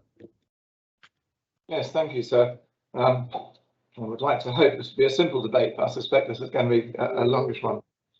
Just to say at the very, very outset that I and all of the Council of Ministers do support a full and independent inquiry into our islands, or review, sir, into our island's response to COVID. Responding to the COVID pandemic has required over the last 2 years a significant amount of the government's focus, our island's resources, and ultimately taxpayer money. It is entirely right that we have a fair and transparent review of our response so that we can learn for future emergencies and inform future government planning. And I absolutely agree, sir, with the Connoisseur that constructive criticism is beneficial. And I also agree, sir, that the review should be as expeditious as possible. But as we've said, sir, we cannot escape the fact that we are still in this pandemic, and we do not want to detract resources or intention from our response. And indeed, sir, I think that has been highlighted today. In fact, as I said earlier this afternoon, I think it was on the 23rd of November, a member of the Assembly referred to us as being in his business as usual. I definitely push back on that position. And I think on that Friday, sir, was when Omicron really then started coming to the fore. So we have very good but small teams. And for me, their focus, particularly in these next few weeks, needs to be on protecting islanders, not just contributing to a review. And a review will take time out, so no question. I am extremely grateful, sir. It's not a public inquiry. That is a completely different kettle of fish. The time, even for a review, does need to be allowed. I need to make one point of correction, sir, which I've just confirming actually. I think the Connoisseur referred to the appointment process being, I think you said done or carried out by PPC in coordination with council ministers. I know it's a nuance, it's actually the other way around, so is the wording of the proposition. So the appointments process is carried out by council ministers, but working with PPC. It's a subtlety, but just to clarify it for members. Sir, the purpose of this amendment is not to delay this review for delay's sake. Rather, we are proposing a more appropriate and more realistic timeframe given the scale of this pandemic. It is a sizable and complex set of issues that are going to have to be looked at. By allocating a further 3 months, this will make it more possible to ensure higher quality outcomes. We do want the report to have a meaningful, independent advice, which will help future governments make well-informed changes and decisions in the best interest of Islanders. There is no question in terms of the purpose. We are in vehement agreement with the Conotard, and I do thank him for lodging the amendment. But it is absolutely right. We need to note the reasonably substantial sum of money that's being allocated to this review. £500,000 is considerable. We just had a debate about governance. This is again about governance. It is therefore of the utmost importance that the money is used properly to produce a review that is not superficial, and because that would be a waste of money and of time. And that's why the 29th of July is a more realistic delivery date for the report. This will be 1 week after the election of the new council ministers, which will prevent it coinciding with the election period and running the risk of undue politicisation of the outcomes. It will allow, though, sir, the new government and the new assembly to have on its table a constructive lessons learned report, which will help to guide their action about how improvements can be made in terms of preparedness and reaction to future pandemics or other disruptive events. Won't tempt fate and say, rather hope so that we are out of the present situation by then. Crucially, extending the deadline will give the review itself more time to properly consider evidence, submissions and deliver its conclusions. And that will allow for full and comprehensive review to be thoughtfully delivered rather than something that is short and rushed. And actually, sir, because this will be a matter of interest, it is absolutely right that the members of the public do have the ability to have concerns covered and expressed properly, sir. As I've said, sir, it will avoid any politicisation of the inquiry itself. A reporting date, and that's the reporting date, sir, i.e. when the report ends up, I believe with me, sir, as Chief Minister, will be just over a week before nominations open for the 22 general elections. And as we said, sir, the government, PPC and scrutiny are all preparing extensive guidance for this pre-election period of sensitivity, which may limit the ability of existing members, both within and without government, to comment on the findings of the report, despite the likely media interest. Critically, sir, it is also important that any review be independent. Any slightly later date of the 29th of July will prevent undue politicisation of the review, but allow for the recommendations to be considered soberly and objectively. Now, sir, I think that's probably worthwhile just saying I'm aware there have been previous offers of assistance in the past by members of the public locally on the island. And indeed, sir, I think it's also worth putting on record, during particularly the early days of the pandemic, we had huge offers of help. Many of them were very, very welcome. And where we could, we utilised them as properly as we could. It is also fair to say, sir, that certainly there have been sometimes political commentators, actually, or public commentators, who in the past have offered their services, but actually, sir, I was later informed that that came at a price, and I believe the sum I was originally told was around £30,000, and indeed then, sir, very recently told that actually it's £30,000 per member of each team. The point I'm making about that, sir, it is critically important that whilst those offers of help are always appreciated, we've got to make sure that this review in particular has got to be explicitly independent. It's also got to follow, because as obviously will be government making an appointment, it's got to follow the rules of procurement to ensure that independence. And therefore, sir, I would expect the chair of the review to be from outside the island for this very reason. Now, on that point, much of the work that needs to be undertaken is to establish a terms of reference to the review, appoint panel members and select a chair will take some time. And that's an additional reason why there should be a delay in beginning any review. And so I think it is actually appropriate, sir. I don't know if the contact will reference it or not. But I know that we have discussed this quite considerably, actually, in relation to the time of recruitment, appointment, terms of reference, etc., with members of the GRAD. The conclusion that we came to, sir, is that the 30th of April is incredibly tight and risks resulting in a superficial outcome. And for £500,000, sir, that's what we don't want, and it wouldn't serve the island well.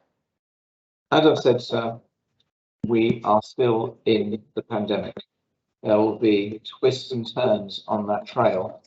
And whilst emphasis will be given to review, as expected by the public, our priorities currently are rightly on managing the pandemic to ensure we remain in the fortunate position we are presently in, particularly as there remains uncertainty, as we've heard today, around future variants of concern, and as and in particular, and right now, with the recent or current Omicron variant.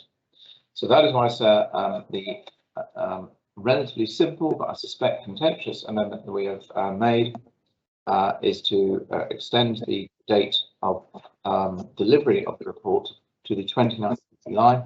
That makes it completely clear of I think we call it the period of repose, and then obviously hopefully significantly lessens the risk of having what could end up being a superficial report if it was had to be delivered by the 30th of April. I don't think there's anything more I can say at this stage, sir. It has been, if we genuinely thought, sir, we could deliver the objectives of a Conatab by the 30th of April with an independent chair, without putting pressure on the teams that we have, we would do so, sir. There's no question. But the advice we've taken, the consideration we've given, has suggested that a date of the 29th of July, which gets us clear of the elections, has it ready, sir. New council ministers, almost as soon as they're in office, is the most appropriate day to go for. And on that basis, sir, I make the amendment, sir. I do ask members please to give their consideration and understanding to this one, and ideally support this one, sir, please. Is the amendment seconded? Yes, sir. Yes, sir. Does any member wish to speak on the amendment?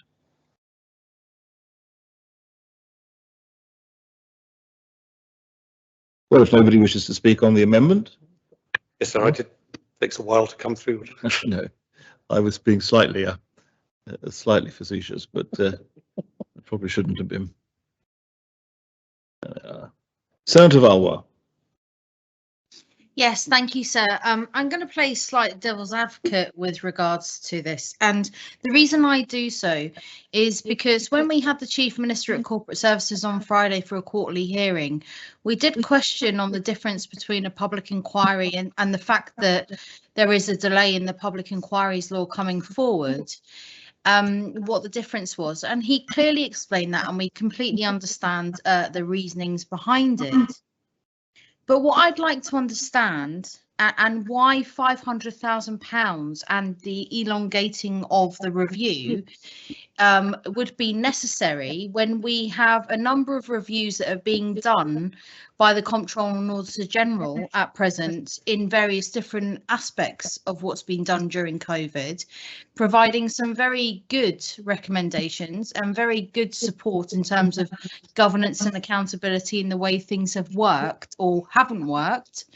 How does the Chief Minister expect that to be kind of, I suppose the best question is, joined together and deemed as a review of whoever is made up out of that kind of selection process for this independent review, and from the recommendations from a Comptroller and Auditor General who is completely independent, has a budget not shy of 500,000 for a whole year of various different reviews.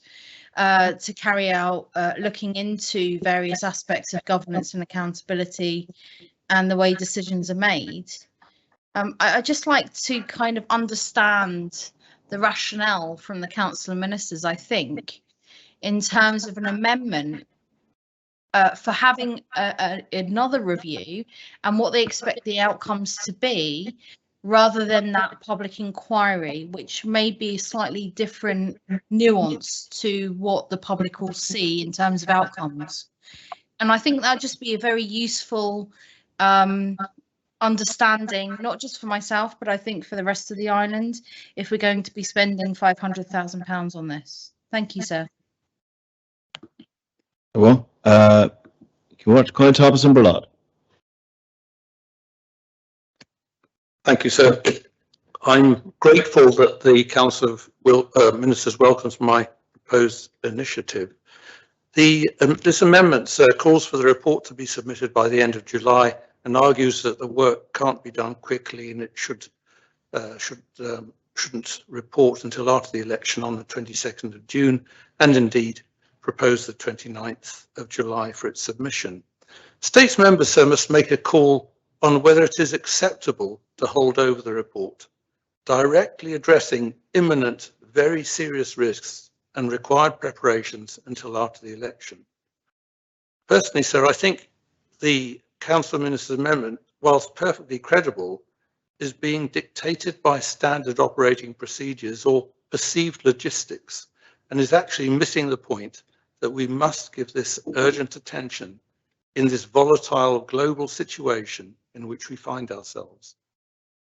I would ask the Chief Minister to explain, sir, why he rejects Professor Sir Jeremy Farrar and Dame Sarah Gilbert's core recommendations to move quickly to prepare.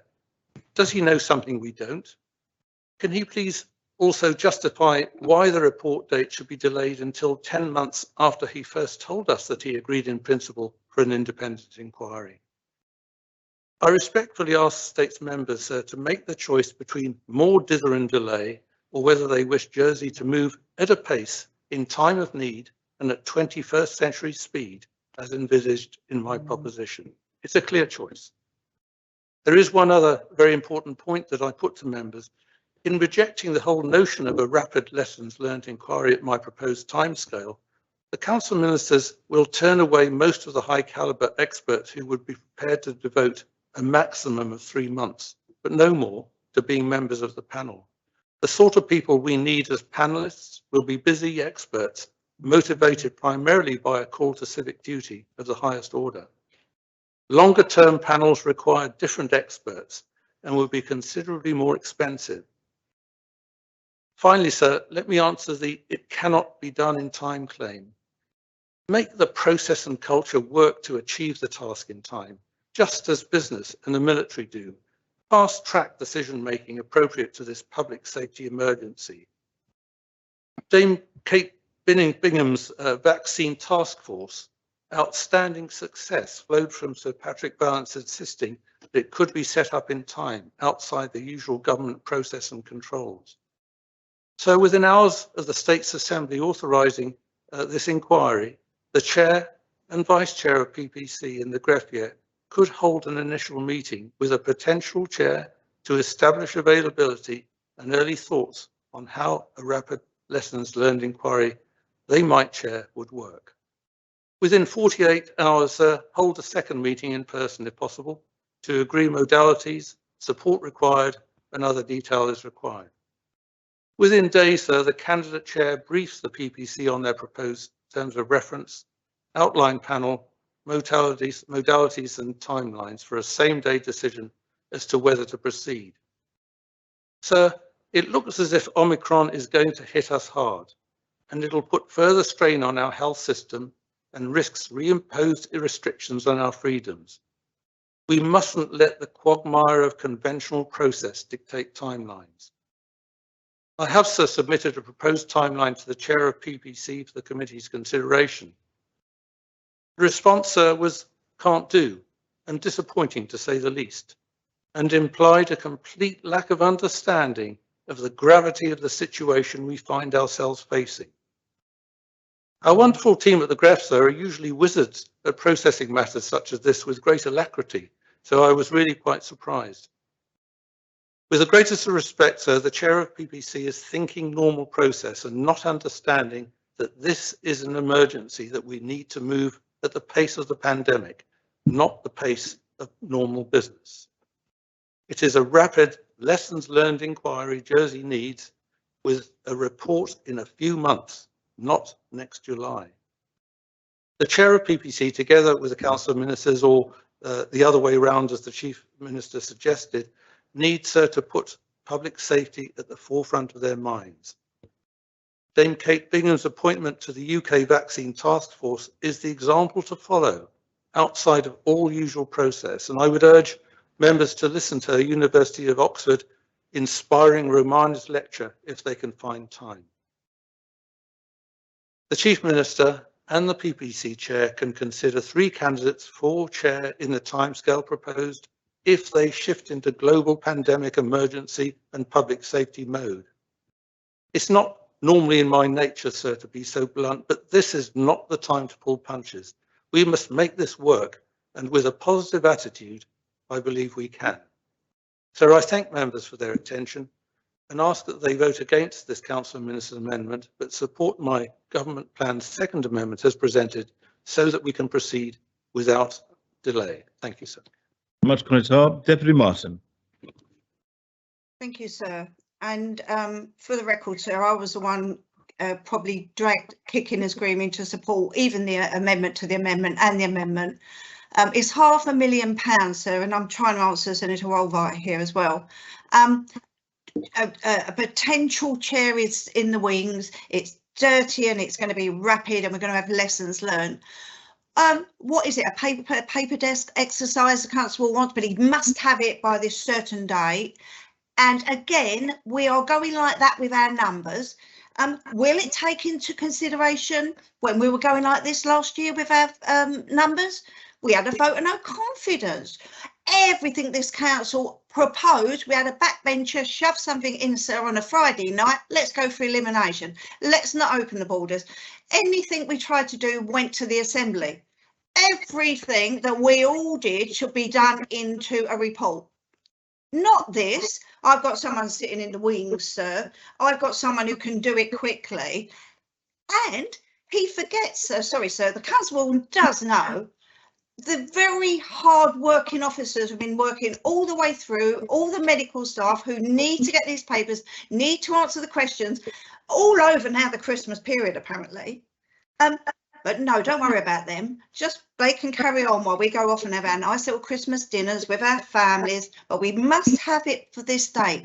The council insists it will be independent. It's not a witch hunt. We don't want it before the election because blah. But we must have it before the parole so we can all point. What if it's a fantastic report? What are we going to do then? We're all going to sit there and go, oh, didn't we do well? I just think I despair. £500,000 to get someone elected, to even mid-January, to get the papers together, to do a test desktop, etc., to interview people who made decisions. Again, many decisions, sir, were taken out of the council's hands. Many. Everything rightly does in Jersey. A backbencher can bring an amendment. And we had all other things going on, nothing political, of course, you know. I'm despairing. If this doesn't go through, I cannot justify to the public £500,000 on something to do what? Lessons have been learned worldwide. Everyone was holding up New Zealand and Australia. Oh, didn't they do well? They shut down their borders. They kept it out. Yeah, they did keep it out. Now everyone's going mad. The borders are slightly open and the new variants are going, oh, got a new population here, let's get going.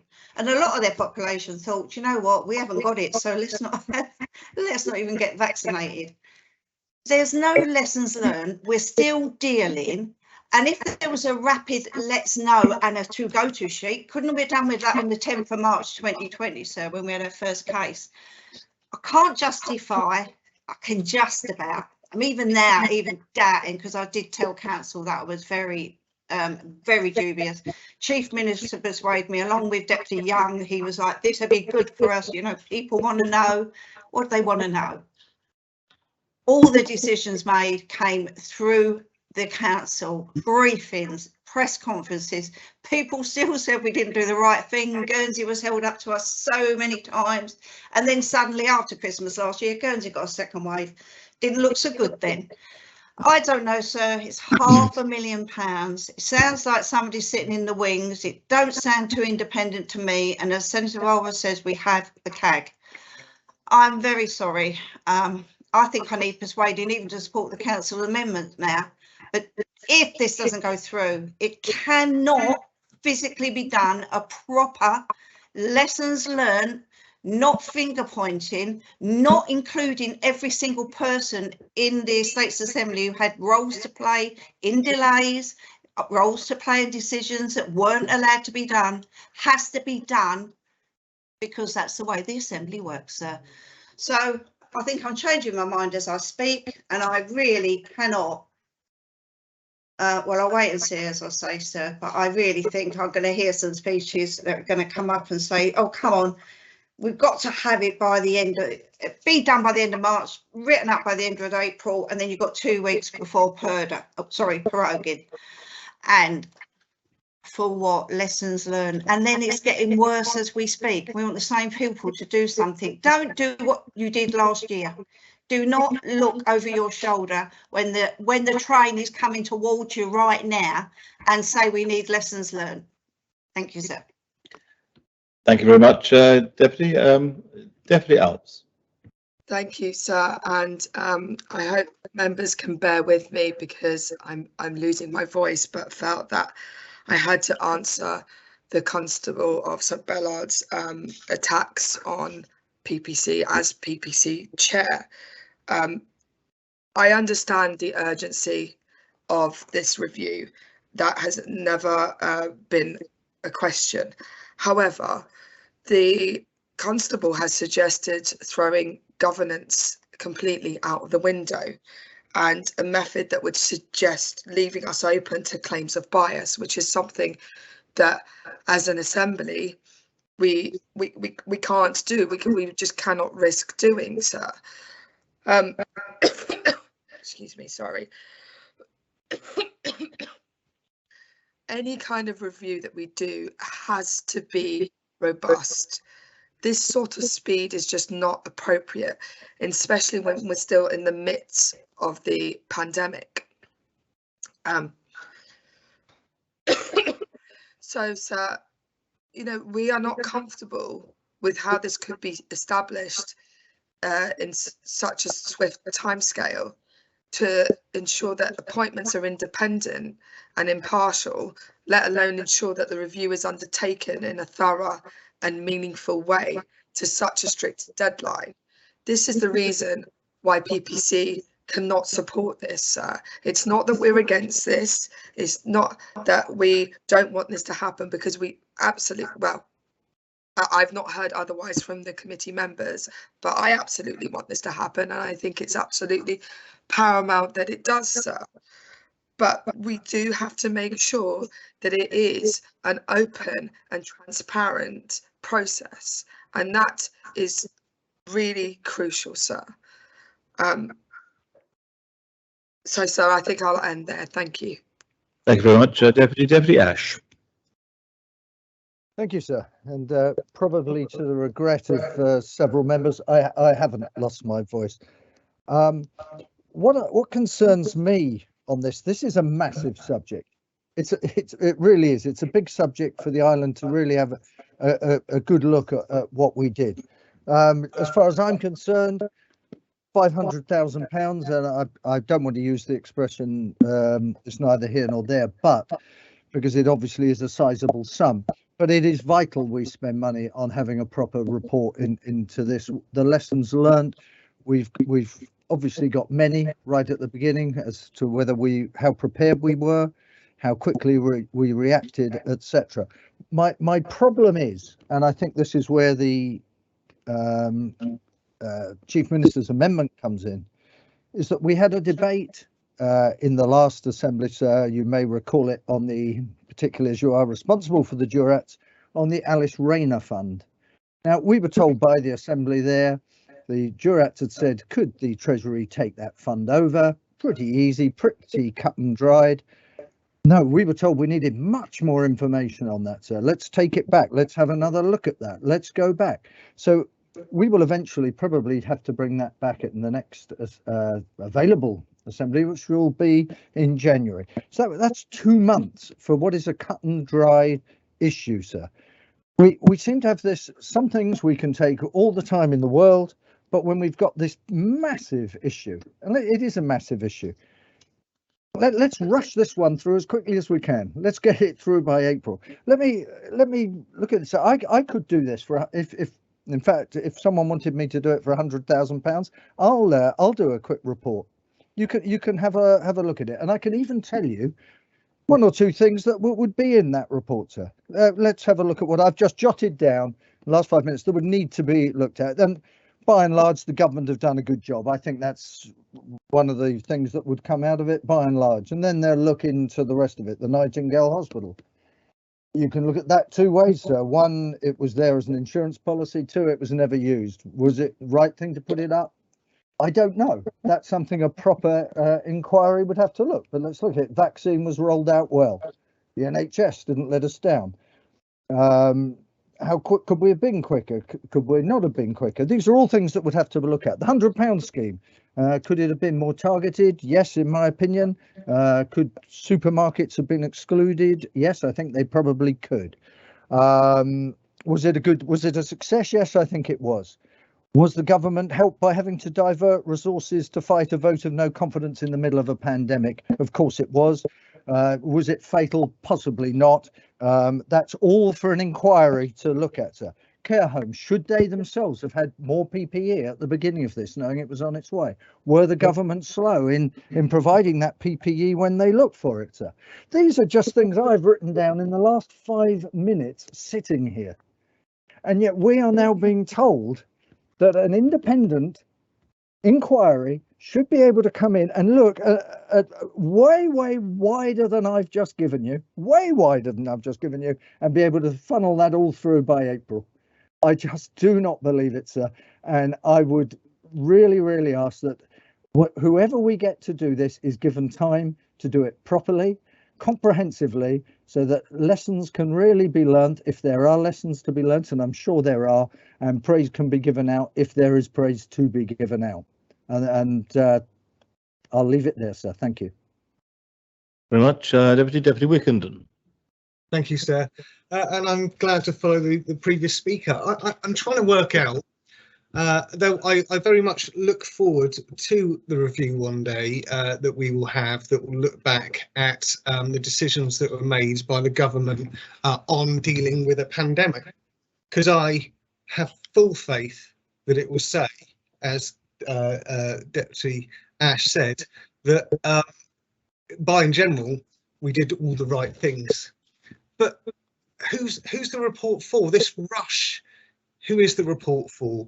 I would say that reports such as this needs to be there for the new Council of Ministers, so they have a fundamental report that can show the lessons learned of the previous Council of Ministers from the beginning of the pandemic to the point that they take, with some clear recommendations about what was good and what could be followed if it's continued, and what could be learned from and not done. But the timescales, why is it so short? Why does it have to be before the elections? Why can it not be in time for a new Council of Ministers? We know that the timescales is going to set it up so it's before we go into Repos or Purdah or whatever we want to call it, where the ministers are no longer able to make decisions because it's unfair. So we have to stop as ministers. So if we get this report before the period of Purdah, who's it teaching? Who's making those decisions now? Because it's not the Council of Ministers anymore. So it seems bizarre to write a report and get it in time for the people who can make the decisions based on the recommendations on the report to not be able to make decisions on the recommendations of the report.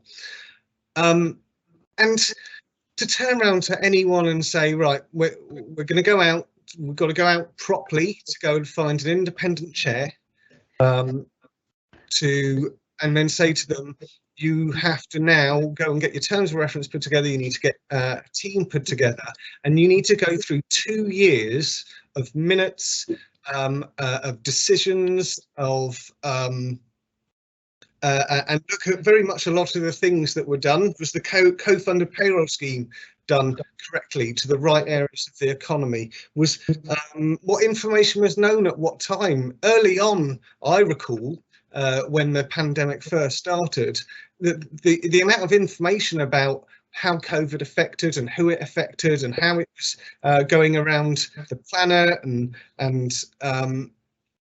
what was changing daily, and the decisions that we were making were changing daily. So you have to say you've got a month to go through 2 years worth of minutes of Council of Ministers, minutes of Competent Authority, the Assembly and some of the things that happened in the Assembly. Was it wrong to not support some of the propositions that was brought in at the time? You have to go through, was mandatory masks effective? Did we stop them? And did that cause a problem? There is so much that where the lessons learned need to be looked into, and whoever's looking into it will need to look at, well, what was the information available at the time? What did the globally did we know about this, and did it react soon enough? Did we not act soon enough? Did we put the right things in place? Did we support the economy rightfully? Was the £100 to and keeping the hospitality open the right decision? If turn around to anyone that could be an independent member to set up and say, you've got a couple of months and you've got to go through all of this and come up with a meaningful report with clear recommendations on what was right and what was wrong, I think they would run for the hills, or they would take the £500,000 that we've got in this and run for the hills, sir. I don't understand why and who this is for. Is it for an election so that the information is there so people can use it while they're standing up and grandstanding through an election? Or is it there so that the next Council of Ministers who are set up have got some clear information and lessons learned from what had happened in the previous government and decisions that made? This amendment by the Council of Ministers is showing that it's about lessons learned that we're not scared of, because I think we're all very happy with the decisions that we made, and we're very I think the island has done us proud following some of the tough decisions that have been made. But to rush it through to say it's got to be done for PERDA or it's got to be done before the elections seems more political than it does practical. I'm like Deputy Martin. Is this right to spend £500,000 right now when we're in the middle of a pandemic and we don't know what other variants are coming across? The interviews for the people that need to go in from the policy, from the health teams and the likes to go and get involved in this quickly in the timescales and drop what they're doing to go and get this done, as well as reading through everything. Is it even feasible to get something in that timeline done? So I think every member's got to ask, do you think that we could do somebody could do all of that work in the timescale that's set out by the Constable? I seriously don't think it will. And if it is, it won't be meaningful, sir, and it won't have the right lessons learned to look through all of the information that's required. I'll be supporting the Council of Ministers amendment to try and do the timescales. I'm not sure if I'll be supporting the whole thing yet, because I'm not sure whether it's the right time. Thank you, sir. Deputy Morale. Thank you, sir. And the last speaker asked a really important question. Who would this report be for? And he seemed to think that it would be for the Council of Ministers. And of course, any report you would expect would be used by the Council of Ministers.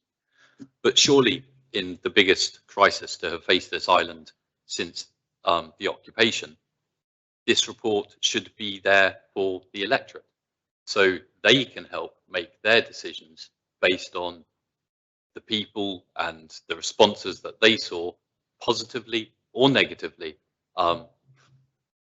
through that pandemic, which is the biggest crisis the island has seen since the Second World War. So what's wrong with that idea that the electorate should have information to hand to help themselves make a decision, a fundamentally important decision?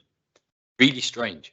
And I can't help but notice when thinking about the electorate there, that aside from the chair of PPC, who understandably spoke to, in her mind, defend her committee, which is absolutely understandable, every other person who's spoken has been part of the Alliance Party.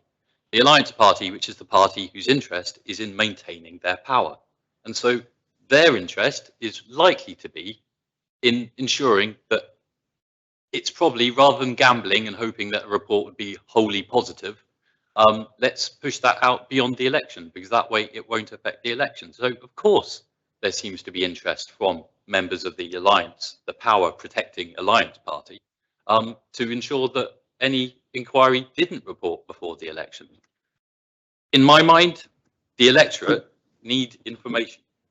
I can't help but notice as well that people have talked, understandably, about the more recent elements of the pandemic response. People talk about the vaccinations, they talk about,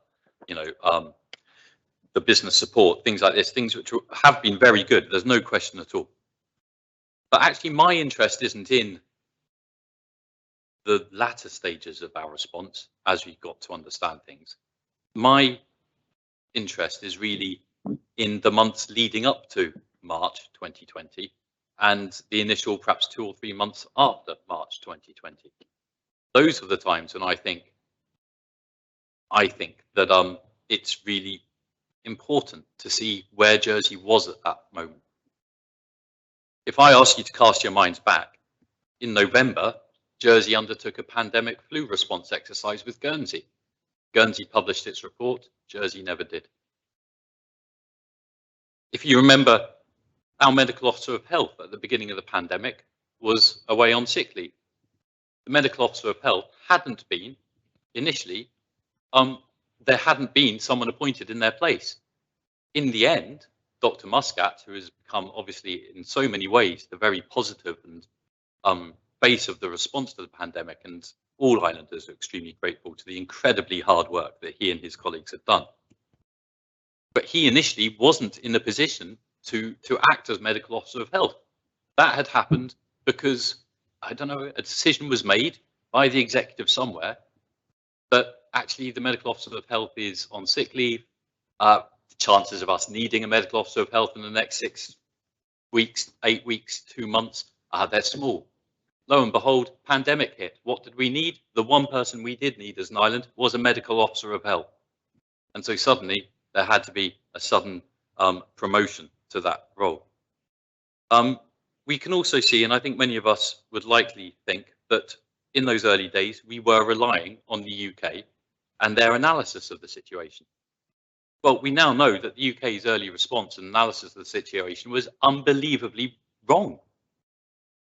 The UK was, and has been shown through inquiries in the UK, it was following a herd response initiative, a herd immunity response, sorry. And it was only at the last minute that that was avoided. And Jersey was, the things that were being uttered at that time was effectively Jersey was following a very similar response to the UK's, and the UK's response was a failure at that point. I also remember, and I don't have the dates, but I also remember members of this assembly, Deputy Gardner, particularly Deputy Pamplin as well, asking questions. It was either in February or March of last year about the government's response to the pandemic. And the government at that time were responding, don't worry, there is no pandemic at the moment, it's all in hand, we'll be fine. Lo and behold, within a couple of weeks, we were locked down because there was a pandemic and the government hadn't really identified it properly. So these are just a few of the questions which I think are incredibly important. My hunch is that Jersey wasn't prepared for a pandemic at that time. Low levels of PPE on island proved that as well. We didn't have a coordination in the executive from the perspective of the medical officer of health, that post had effectively been gutted. In my mind, anecdotally, I say the medical officer of health position had been kind of reduced to telling people not to smoke at New Year and telling people not to drink too much in December. Over the years before then, that's pretty much where most islanders saw the medical officer of health. But actually what we saw with the pandemic was the vital role that the medical officer of health plays when faced with a crisis in this island. That's a massively important lesson to learn. And so are these things that the electorate should know about before they choose to cast their votes? In my mind, yes, they probably should. Now, I do understand, and the timeline is very, very tight. And I do look at that and I do question the reality of how quickly that can be done. Because it would be better in my mind to have an inquiry into those first 6 months of the response, perhaps from November through to March or April of 2019, 2020, those first few months, rather than trying to go through the whole lot, because I think that's where actually the lessons need to be learned. We put things right as time went by, and that's really good. And there's no question that the councillor ministers, the competent authorities, civil servants across the board, not just civil servants, but public employees, care home workers, people stepped up and they made things right. But we started off from a really bad position of preparedness, a shockingly bad position of preparedness. And I think that needs to be known about. So would a report be for the councillor ministers? Well, I'd expect them to read it, but should a report be there for the electorate so they can understand and help guide their decision making when they come to have their say, which is only once every 4 years, remember? And yet we're asking to deny them that information for their once in a 4-year decision. It's that principle which I'm finding at the moment is outweighing the practicality argument. Because I want us to learn, and I'm really, really worried that this island, as time goes by, and now Omicron is the new pandemic, yes, but we're dealing with it better because we are in a better place now. So we can afford to look, we are moving much more closely towards business as usual, even within a pandemic. And so, yeah, I have to ask myself, why would people not want the electorate to have that information? And I do worry that those early months where I don't think Jersey was in a good place, where we have the most lessons to learn for the future, I worry that as more and more time ticks by without an inquiry, that we're going to forget that it was those first few months, really from November 2019 through to probably April, May 2020. Those first few months were where Jersey was caught short, and in many different places. And so at the moment, I am likely to vote against the council minister's amendment because of that principle that we need to learn. But I do appreciate the practical difficulties. Thank you, sir. Very much, Deputy Senator Gorst. Thank you, sir. I like Senator Valwa has just said in the chat. I'm not a member of the Alliance Party. In fact, sir, perhaps it would be better if I was, because I was the subject of a Alliance Reform Coalition yesterday, which meant that I lost my amendment to the government plan. But I'll be and continue to be strongly independent. But let's put that to one side for a moment.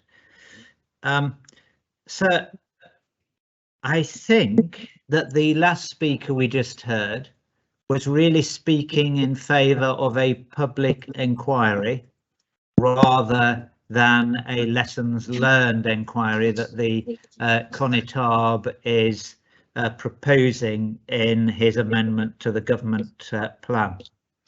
And I think it's really important that we don't somehow during the course of this debate give the impression to the public that they are the same thing, because they aren't the same thing. They are really quite different things. A lessons learned, quick approach that the Constable is suggesting is much more akin to something that the forces might do. We know that various senior forces people have proposed that, and I have nothing against it, and I think it can bring value.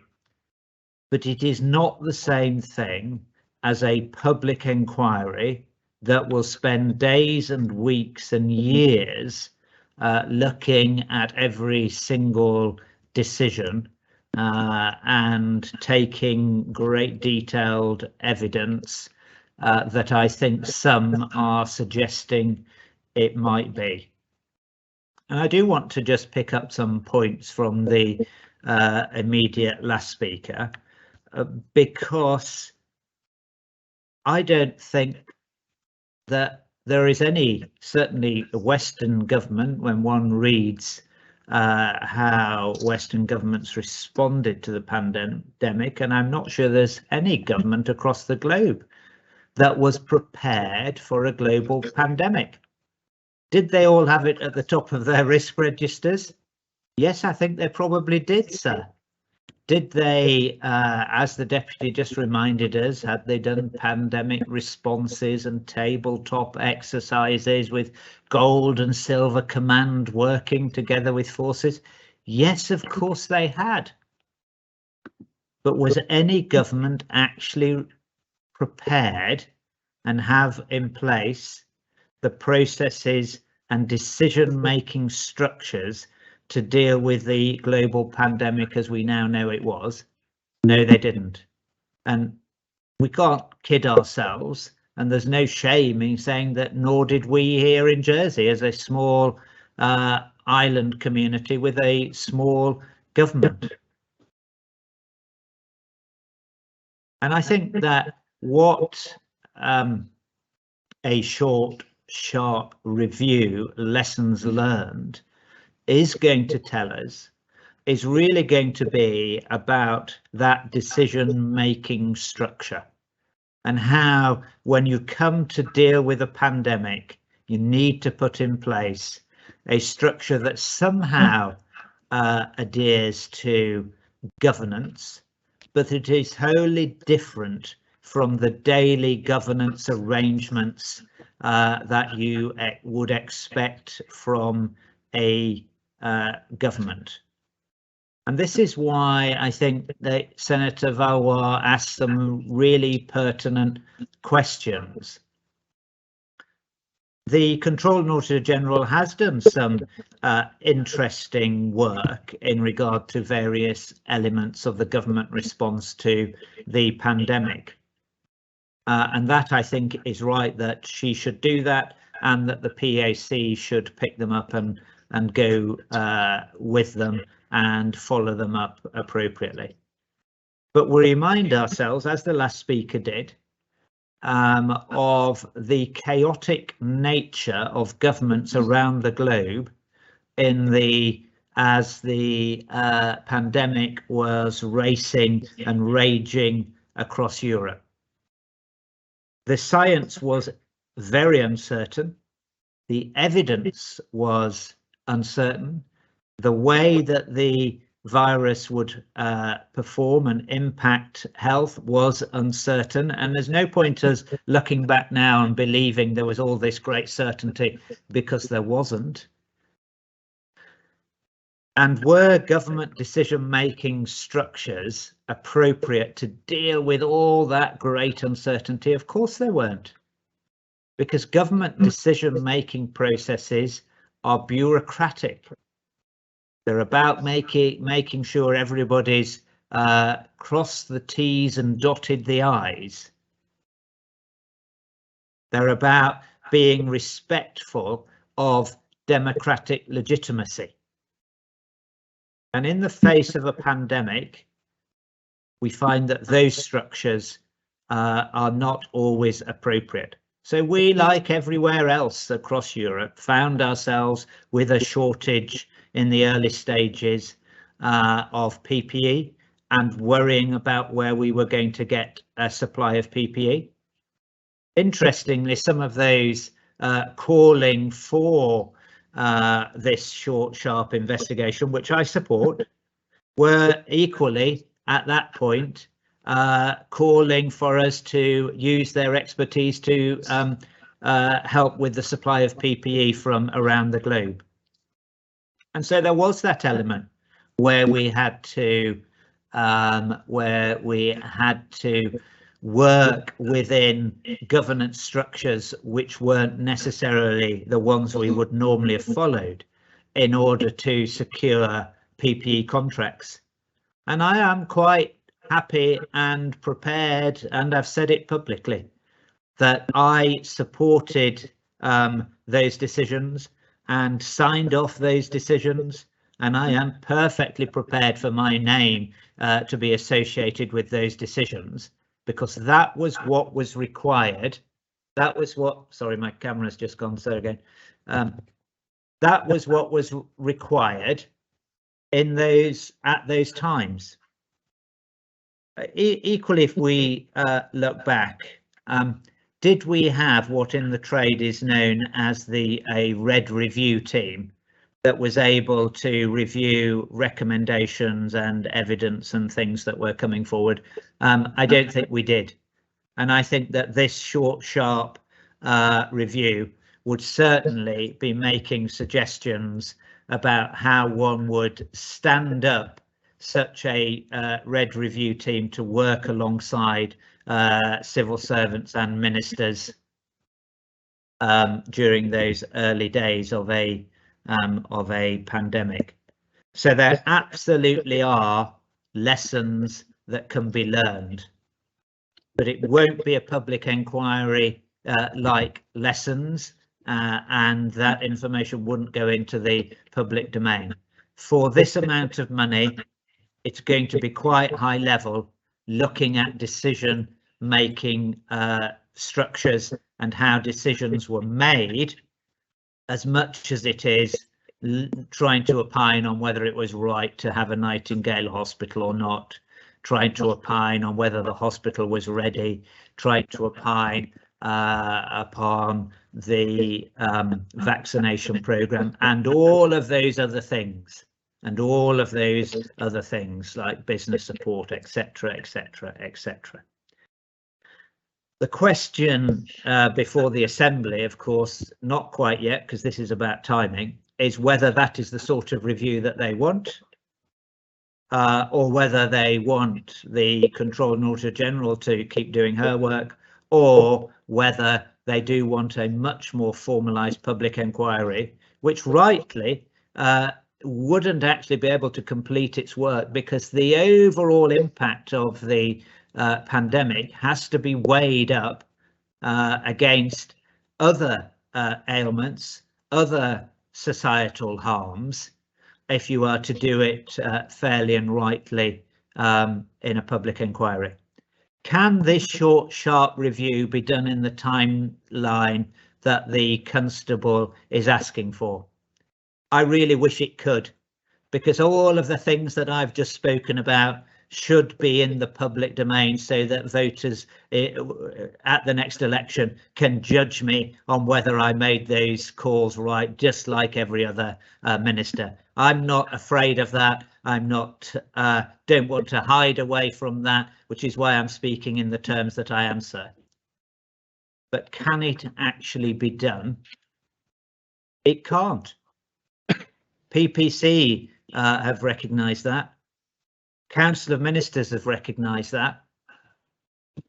It is money worth spending as far as I'm concerned, but we have to be realistic about when it will be completed and when it will be available. And simply because of the way that we've set our election timing, it won't be possible to do it. Of course, sir, I wanted an earlier election. Perhaps now I should have voted for a later election, so it could have been done. So I understand the Constable's passion. I understand his desire to get it done prior to the election, but practically speaking, it just can't be done. The same people that would have to support that piece of work are the very people that are working on the ongoing pandemic as we sit here, and as we've heard the Chief Minister say in his statement earlier today. We are kidding ourselves if we think it can be done, or if we think it's more important that those officials spend their time serving this review rather than serving islanders in the way that they have done through the pandemic. So, sir, as much as I'd like to support the Constable's timing, I can't. I would be being disingenuous if I did. I will continue to put islanders' health first by supporting this amendment. Thank you, sir. Right, Senator. Deputy Sullivan. Thank you, sir. And as I start, can I say what a complete joy it is to listen to Deputy Morell from time to time.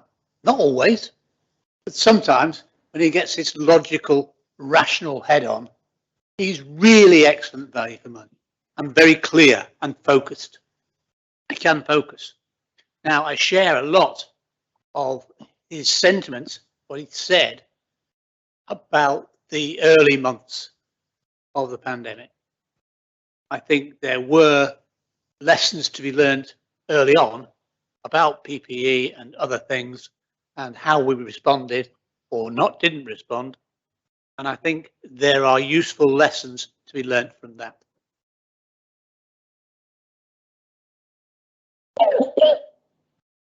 I think that we have had a range of opinions already. I think if we can carry on this debate as to what the content should be, or what the nature of an inquiry should be, then we'll get how many of us are there? 49, is it?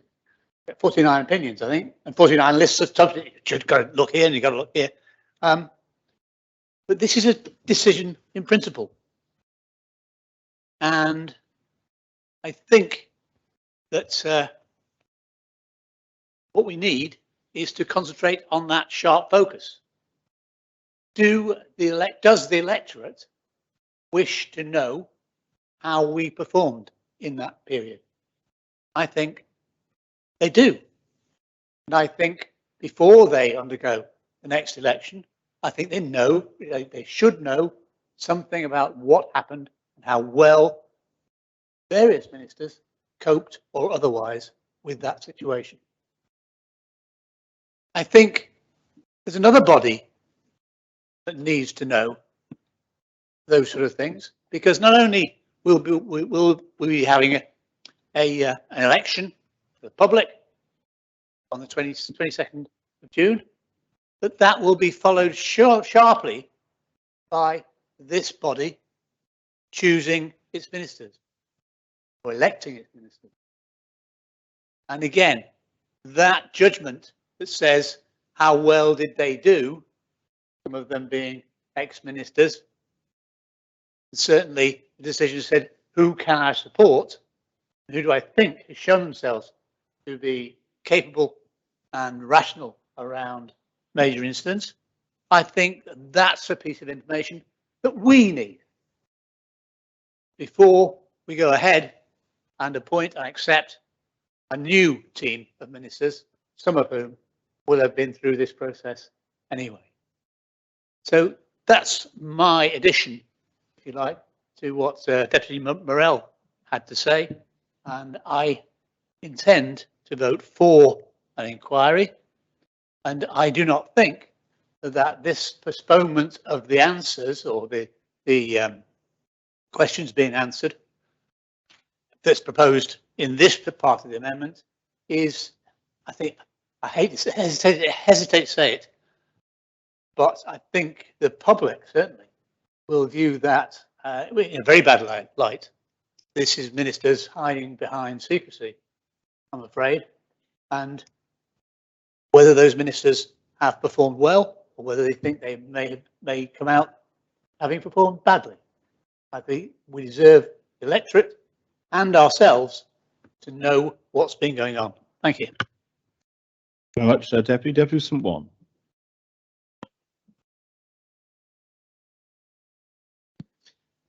Thank you, sir.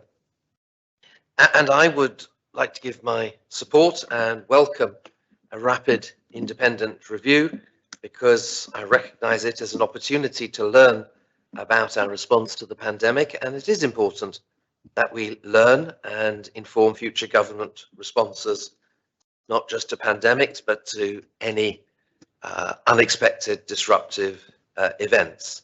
And absolutely, we want the review to be rapid. And really, I would love to share the Connétable of St Bralard's enthusiasm for getting this done so quickly, for cutting through the bureaucracy. But really, let's understand that we have to be realistic here. So I think we know, don't we, given the size of what needs to be looked at, even if the issues need to be narrowed, you need to start by looking at such a sizable and complex set of issues. So I was surprised at the Connétable's suggestion that the PPC and the Greffier could sit down with a potential chair by the end of this week, and that before Christmas, it seems, the review could be substantially on its way. No, it is hugely important, I suggest. And we must all surely agree that the chair should be seen as wholly independent, and the task of finding an independent chair mustn't be compromised. It's got to be open to everybody who might wish to express an interest. It's got to be open to those persons to understand what it is they're being asked to do, to assimilate the task, and then to put in their interest. And then there must be a proper consideration of the candidates who are expressing interest. The Deputy Alves was absolutely right about this. We've got to start on the right foot. We've got to follow those procedures to ensure independence and impartiality. So yes, if it all could be done by April, what a wonderful thing. But frankly, I have been keeping copies of my briefing papers that I have received throughout the pandemic in paper form, because I'm of an age where that suits me. And so far, I'm up to, what are these called? Lever Arch files, eight Lever Arch files of my briefing papers. Not minutes, not the stack minutes, not the CAM minutes, not the COM minutes.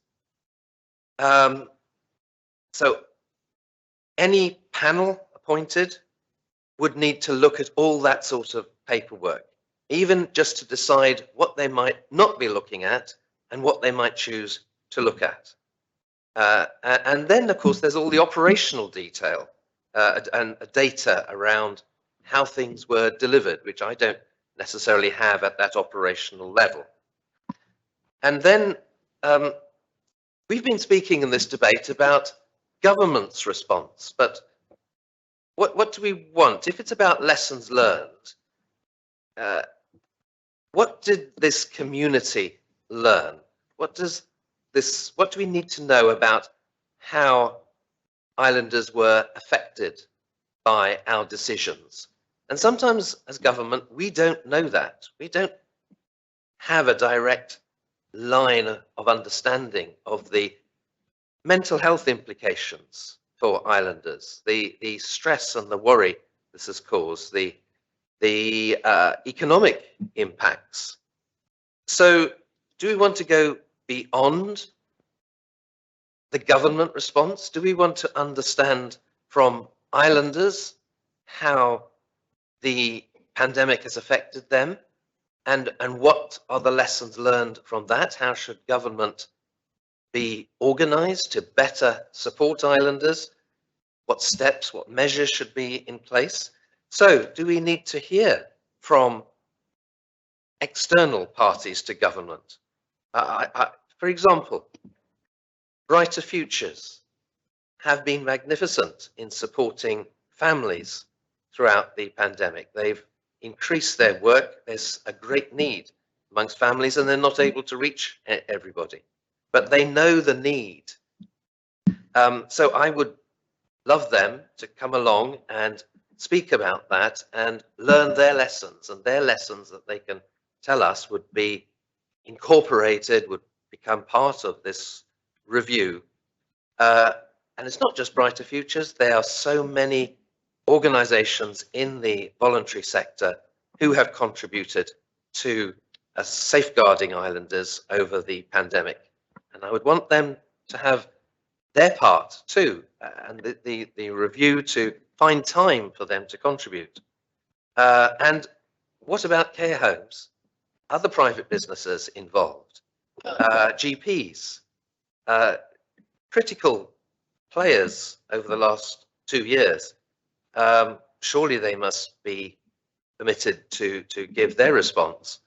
And what about our workforce, whether it's government employed or not? I would want, I think, the nurses union and all other sectors of our workforce to contribute to understand what happened to them and how their working practices might be better organized to meet any crisis in the future. So there is so much to do. And yes, I appreciate from Senator Gorse that it's not a full public inquiry. It's a lessons learned exercise. But let's not limit it just to government response if it is to be valuable. So a review panel will need to decide what issues are key that it might look at, and decide and invite representations, submissions from so many parts of our island. And I don't think asking them to finish by the 30th of March and write up their review by the 30th of April would give us something that is useful.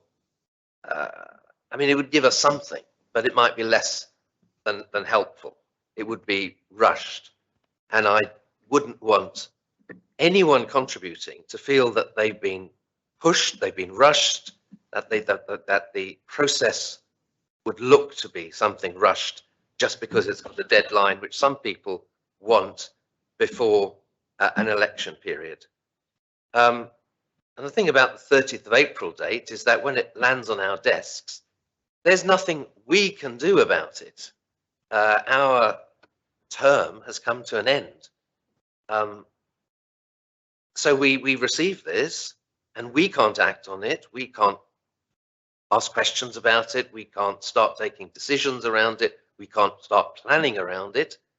So why are we thinking it's got to be the 30th of April? Well, some say it's because there's an election.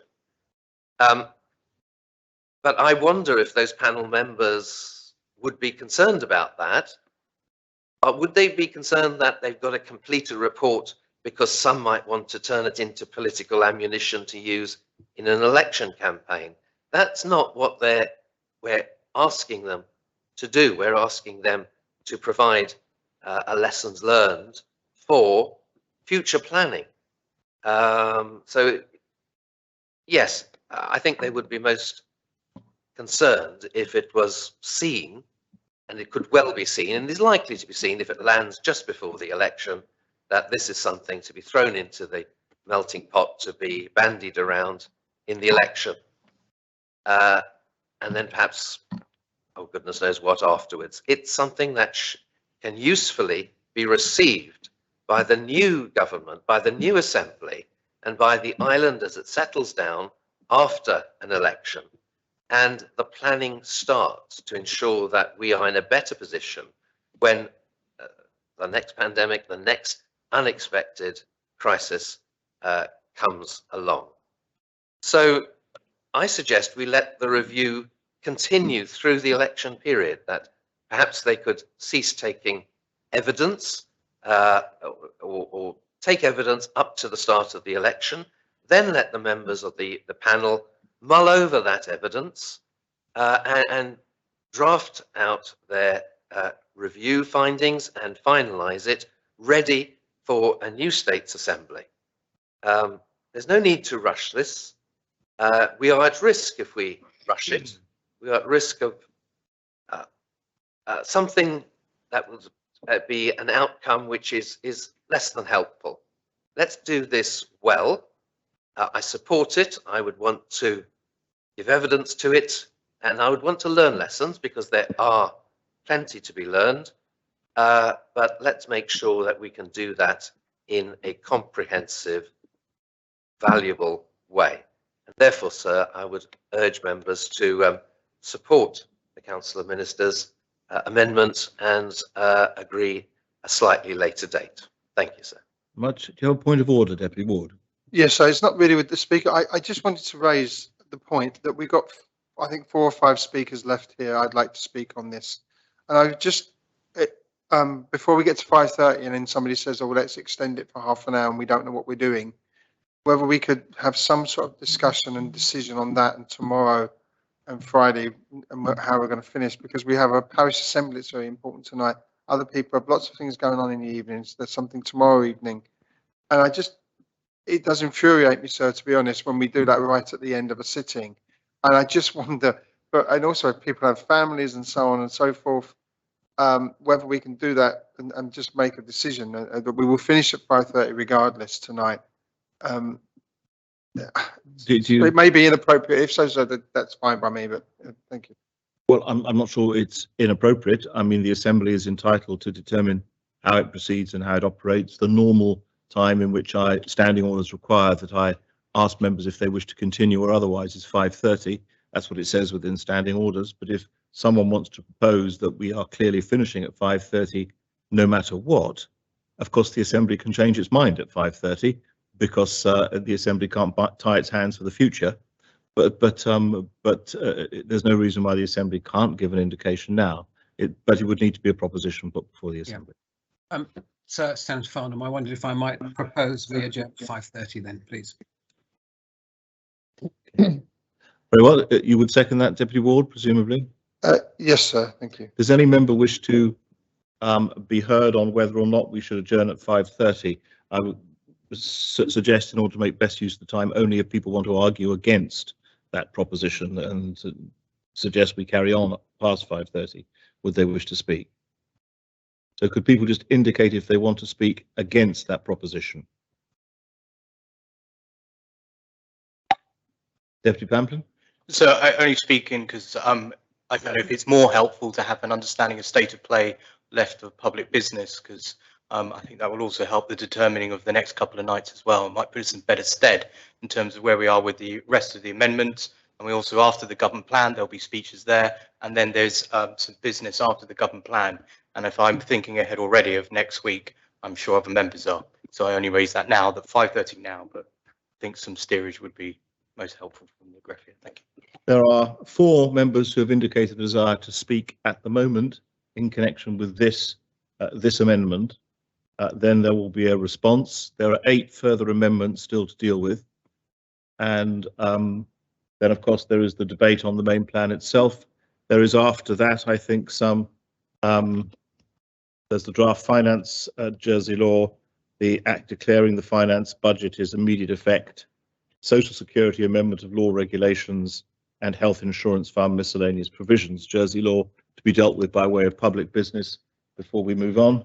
Members won't forget, of course, that this is also the time for Christmas greetings.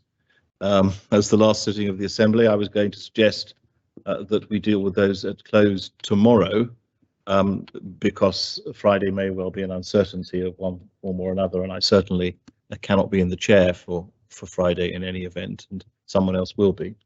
But that's a very much an aside.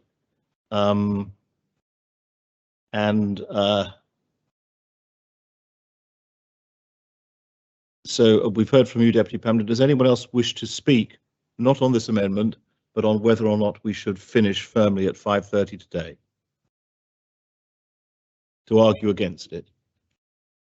Very well, as no one appears to wish to argue against that, then I will take as a standing vote the proposition being adopted that we will finish at 5:30 sharp today, irrespective of the state of play with regard to this particular amendment.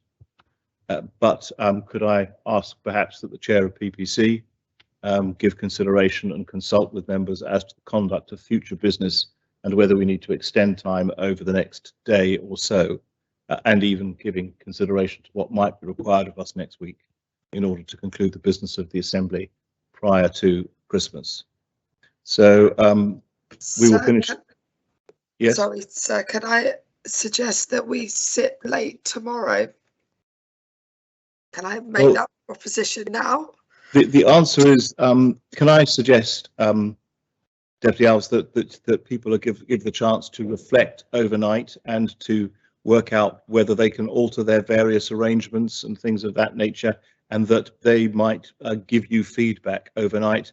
And if you wish to make that as a first proposition tomorrow morning, then that, could I suggest, will be the time. If you wish to make it now, then I can't stop you from making it, but it might be more helpful if people have a chance to reflect and to discuss the matter with you, so you'd be aware of what the considerations would be.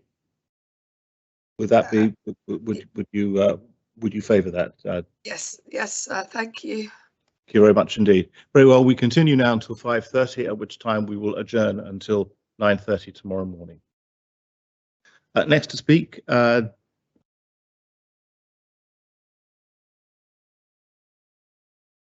Deputy Young. Thank you, sir. Deputy Martin, in her speech, I think advised everybody correctly that I have been an independent voice in the Council of Ministers on this matter, but nonetheless, it doesn't mean to say that I haven't shared some of the early decisions that were made. And they were very stark decisions, and in the comments made, I think, by Deputy Morel and supported by others, there's no question that, in my view, should be one of the main focuses of the review which is done, is to see what we can learn from the ways in those early days we can do as an island to improve our preparedness for the next public health emergency. And make no mistake, I don't know this has been said, but I'm going to say it. Along with other ministers, I was party around the table when the prospect or the news of the COVID infection, which was devastating in China and in Italy, had reached our shores. And the advice we had to consider was from our island's our medical team, who in their modelling had projected that the impact of the COVID emergency could result, if the assumptions proved founded, in the deaths of a huge, now I can't remember the exact numbers of days, but a certain number of a very, very large number of fatalities. And we were told that that would mean that our hospital could not cope, and that they as doctors would have to be in a position where we'd have to effectively choose who were treated and who did not, and who survived and who did not. And they were seeking, because their Hippocratic oath and their whatever their professional responsibilities are dying, they need to have that political backing. And reluctantly, I hated that. We had to do that. But of course, what we did was to put in place measures within the resources that we had available to avoid that appalling situation. So talk about, well, why did we have the Nightingale and all this sort of thing? Well, now you can see why those things were done. But very, very bad situation. And now, thankfully, we are in a different place, but we know the pandemic is not over. And we are now likely to face, we now believe on the latest news, a new wave of infection over early months of next year, potentially, as a result of the new variants, these new variants that arise that can have potential to bypass our vaccination measures and so on. So I have always wanted to see that lessons learned inquiry into that early period. And the words I would have used would be a short or a strategic diagnostic review, just to put one's finger on what the key points are and the sort of things that I would have wanted to find out about. What was our structure of emergency, for example, our emergency council structure? Was that right? Did we have the right scientific resources in the place? Did we have the right flows of information? Did we have the right systems? What could we do to beef that up and so on? And what was our contingency planning? Now, those are the sort of things that, now, having had an experience, so I would have liked to see that inquiry in place a long time ago. Ideally, I wanted to see this in place in the summer, where I think the current situation we've got ourselves into, where we've ended up with a proposal which is far from ideal, to have an inquiry as the government runs out of office before the election, and we're doing this on the back of a government plan which is really about funding. And so we've got an amendment, but we have to deal with it. So the first thing, I think, if we are to have this inquiry, it cannot be a public inquiry. I've had with another hat on in life, as a civil servant, I've had to put together public inquiry processes before. Terms of references are vital. And of course, the people that you put in charge or do the job have to have credibility, and you have to have political acceptability that those are the people. You have to arrive at that, otherwise it's worthless. And of course, they do need resource. Behind myself, for my own part, if it were me still doing that role now, years later, I would focus it and try and avoid running up a very, very high cost, because the cost needn't be no more than you need to spend in order to be able to answer these strategic questions. What can we do to improve in the future? Not in any way, absolutely not a post-mortem, who did what, who blow by blow account, looking at minutes and all that sort of thing. No, absolutely not. So if there is to be an inquiry, I think there needs to be that focus. And it is not a committee of it. It is not a public inquiry. It is not a committee of inquiry. Those things are for when there's something that's gone wrong. We aren't dealing with that. And it's, you know, those things tend to be a search for the guilty, which is absolutely not. There's no case whatsoever for that. So I think that's to be clear. So having the inquiry now, I do wonder. You know, this is why I am torn, frankly. I've been supportive of an inquiry, but I rather think it's too late. Too late now, because for all reasons said, I can see why April is, frankly, questionable in the extreme, if not impossible. We could have done that if it had been done. Kishamit kicked off another probably 4 or 5 months ago, but that's not me. So maybe the point is, do we have an inquiry at all? With July, you know, the date being chosen is probably doable. I have no interest whatsoever in the politics of this. I will not be seeking to be a member of this assembly. I can view this as a member of the public.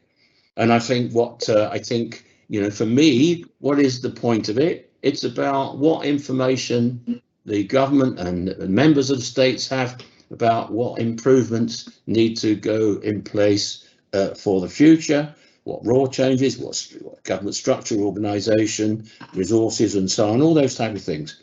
And I think then that would be the agenda to take things forward. So I'm struggling on this now.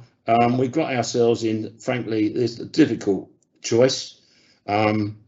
We need, you know, I do think the principle, we should not lose the sight of having some inquiry, and I'd like to see it on the lines that I've spoken of,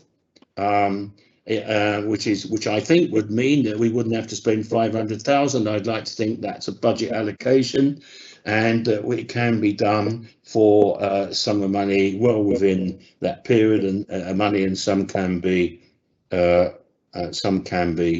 returned.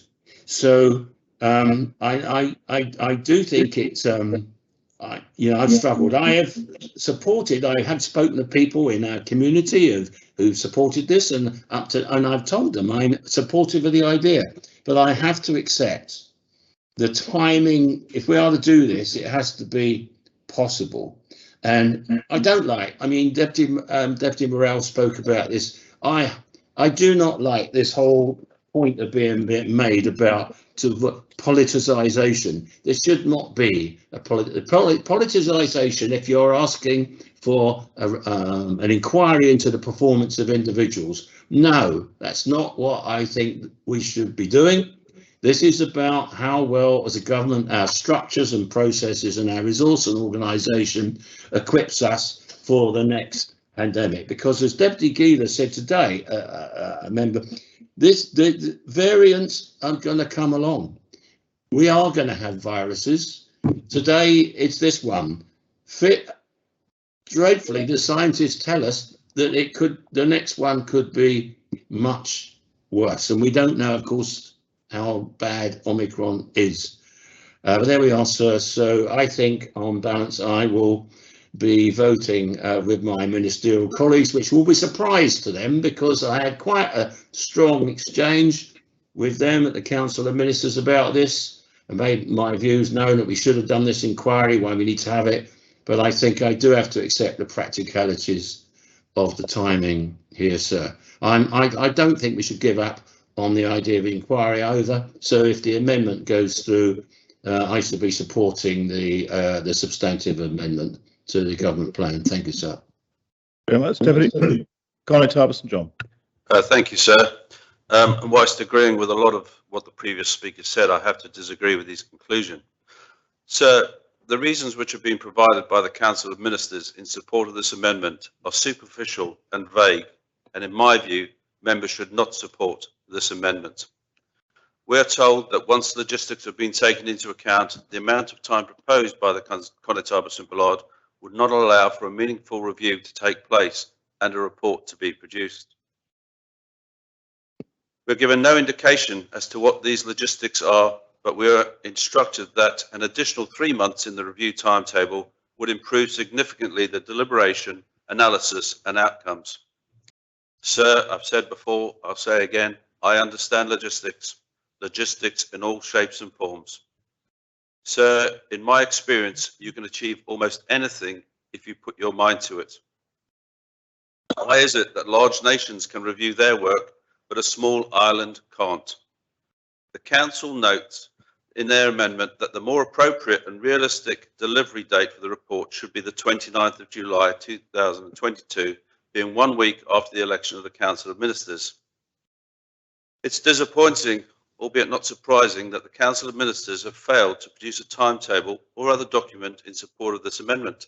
Instead, members are being asked to simply rely on the barest assertion of the Council of Ministers that the realistic delivery date for the report should be the 29th of July. Ordinarily, it may be appropriate to give the benefit of the doubt to the Council of Ministers if, as they say, the outcome shall be a more thorough process. There are elements of this amendment which cause me great difficulty and, in my view, betray the real reason for the amendment. We are told that the report should be delivered on the 29th of July, being 1 week after the election of the Council of Ministers and at the end of en repos. And we are further told that such timing will prevent undue politicisation of the outcomes. So all of a sudden, it isn't ensuring that sufficient time is granted for the review that is essential. It is ensuring that its publication date is politically expedient for those involved who may stand for re-election. Let me be clear, this is not a matter which concerns the en repos period. The en repos period governs how our civil service is to conduct itself during the election period. It is not intended to prevent the publication of reports which have been produced by independent and impartial assessors. We are told that ministers are advised that the publication of any such report should not coincide with en repos, but the Council of Ministers have not had the courtesy to provide the advice to this House or even a summary of it. We know not who provided this advice, nor what it said, but we expected to rely upon it blindly. This is simply not good enough. Given the state of flux surrounding this advice and the government's new interpretation of what can and cannot be done, during the repos period, it is assumed the Council of Ministers and Officers acting in their name shall act consistently and not take any decisions in respect to the new hospital from the 10th of May onwards. Sir, I wait with bated breath. There should be, and will be, I'm sure, detailed minutes. There should be decision logs. So it really shouldn't take too much time of ministers and senior executives. Indeed, as we've heard, the CNAG have already done some work in this area, and PAC are due to report on its findings early in the new year. Only last week, sir, we had a briefing on this government plan. I counted 16 state members and 30 officers. Sir, if we have that much resource available to us, we shouldn't have any problem in doing this review in a timely manner. I should say, I don't subscribe to Deputy Southern's view of go out and get more staff. I should also place on record my thanks, sir, to all those officers for their hard work, and especially their hard work during the pandemic. Deputy Young just reminded us of some of the tough decisions that had to be taken. Sir, this review should all be about lessons learned, and I fully agree with Deputy Young that an earlier review would have made this week, for example, easier, as we would have had a learning log to go along with. I disagree with my friend Deputy Morell and Deputy Southern. It should not be an election issue. It should be how we respond in the future. How can we use those lessons we learn from this event in other events which aren't a pandemic but may have similar challenges? Deputy Martin may be surprised by any findings. I agree with Deputy Ash, by and large, government did a good job. We heard yesterday in the Chief Minister's opening statement, quite rightly, that the Chief Minister was proud of the collective effort of islanders, and we heard that again today. We also heard, for example, how the island had been more successful than anywhere else in the British Isles in keeping schools open. We should be celebrating that success and doing a lesson to see how we've learnt and how we can help others, other jurisdictions, not only our own. Terms of reference will be key, just as they are with any kind of review. We heard earlier today about the volume of offers of help. Well, how did we process that? More importantly, sir, how would we process that in the future? Did we ever have enough staff to staff a Nightingale as well as a general hospital? As I said earlier, I thank officers for their hard work. But did we do enough to ensure their welfare needs were met? Did we look after them? Could we have done better? Did we do enough to look after the members' health and well-being, and especially those members involved with making decisions? How could we make their lives easier in similar circumstances? As Senator Gore said, there are absolutely lessons that can be learned. A positive approach is needed. Instead of thinking it can't be done, let's work out how we can get it done. This is not and should not be about individuals. This is about how the island responded and what could be done differently. And whilst I don't envy those who have had to make the decisions, and for the first 13, 14 months here I was looking in from outside, I don't envy that my colleagues who had to make some of those decisions, but I do strongly disagree with the sentiment of the Chief Minister when he stated repeatedly when asked that he wouldn't do anything different. We should have an open mind. We should always learn from outcomes. There's nothing wrong with making a decision based on the information at the time, but we should be open-minded about how things could be improved. I'm sure many people watched the Grand Prix at the weekend. Those teams review every second, every move they make, every part, so that they can improve. And we should be no different, sir. We should be reviewing what we've done in as quick a way as we possibly can, so that we can put those learnings into action. Thank you, sir. Very much. Next to speak is Deputy Gardner. Deputy Gardner, are you able to speak within the next 5 minutes, do you think? Yes, sir. I have a hospital appointment tomorrow morning, so I would prefer to speak today. I'll do it within 3-4 minutes, if I may. Thank you very much. Please. Thank you, sir. And I'm pleased to follow Constable St. John, because he made several points that I put in my speech, which make it shorter.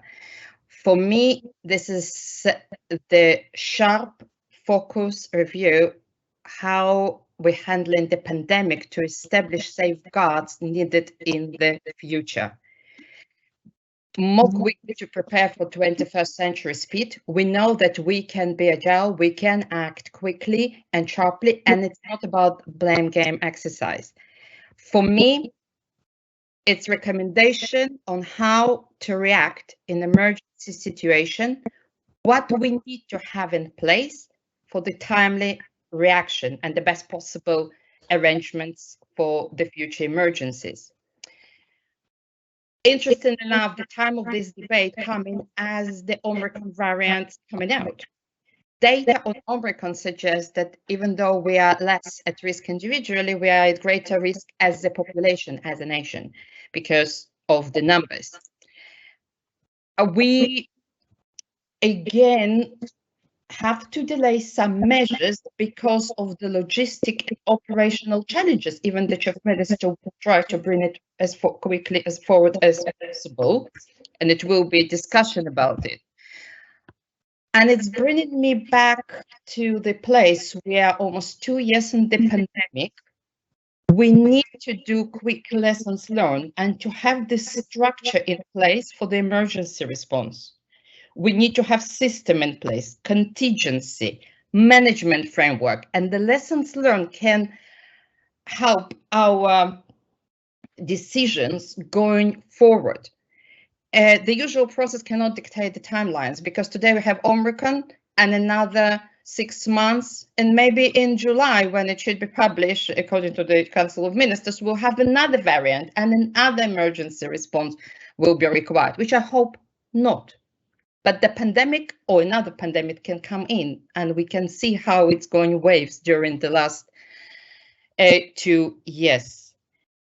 So for me, the decision-making challenge has been compressed in 21st century, and the speed of challenge is just going to be greater, and we have to be smarter, and we can make to review our response, our emergency arrangements, and to put something that will more protect Ireland going future to any emergencies coming. It's not about being personal, it's not about political, it's about having right structures in place as quick as possible as it's continued to come. Thank you, sir. And I made on time.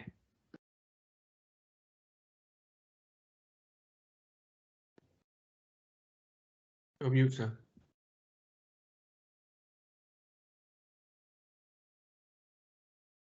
You mute, sir. Fine.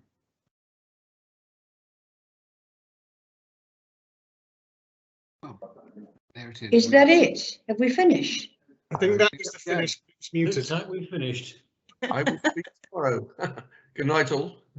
Good night. Yeah, Have a nice good night, evening. all. The Have a phone good- forgot to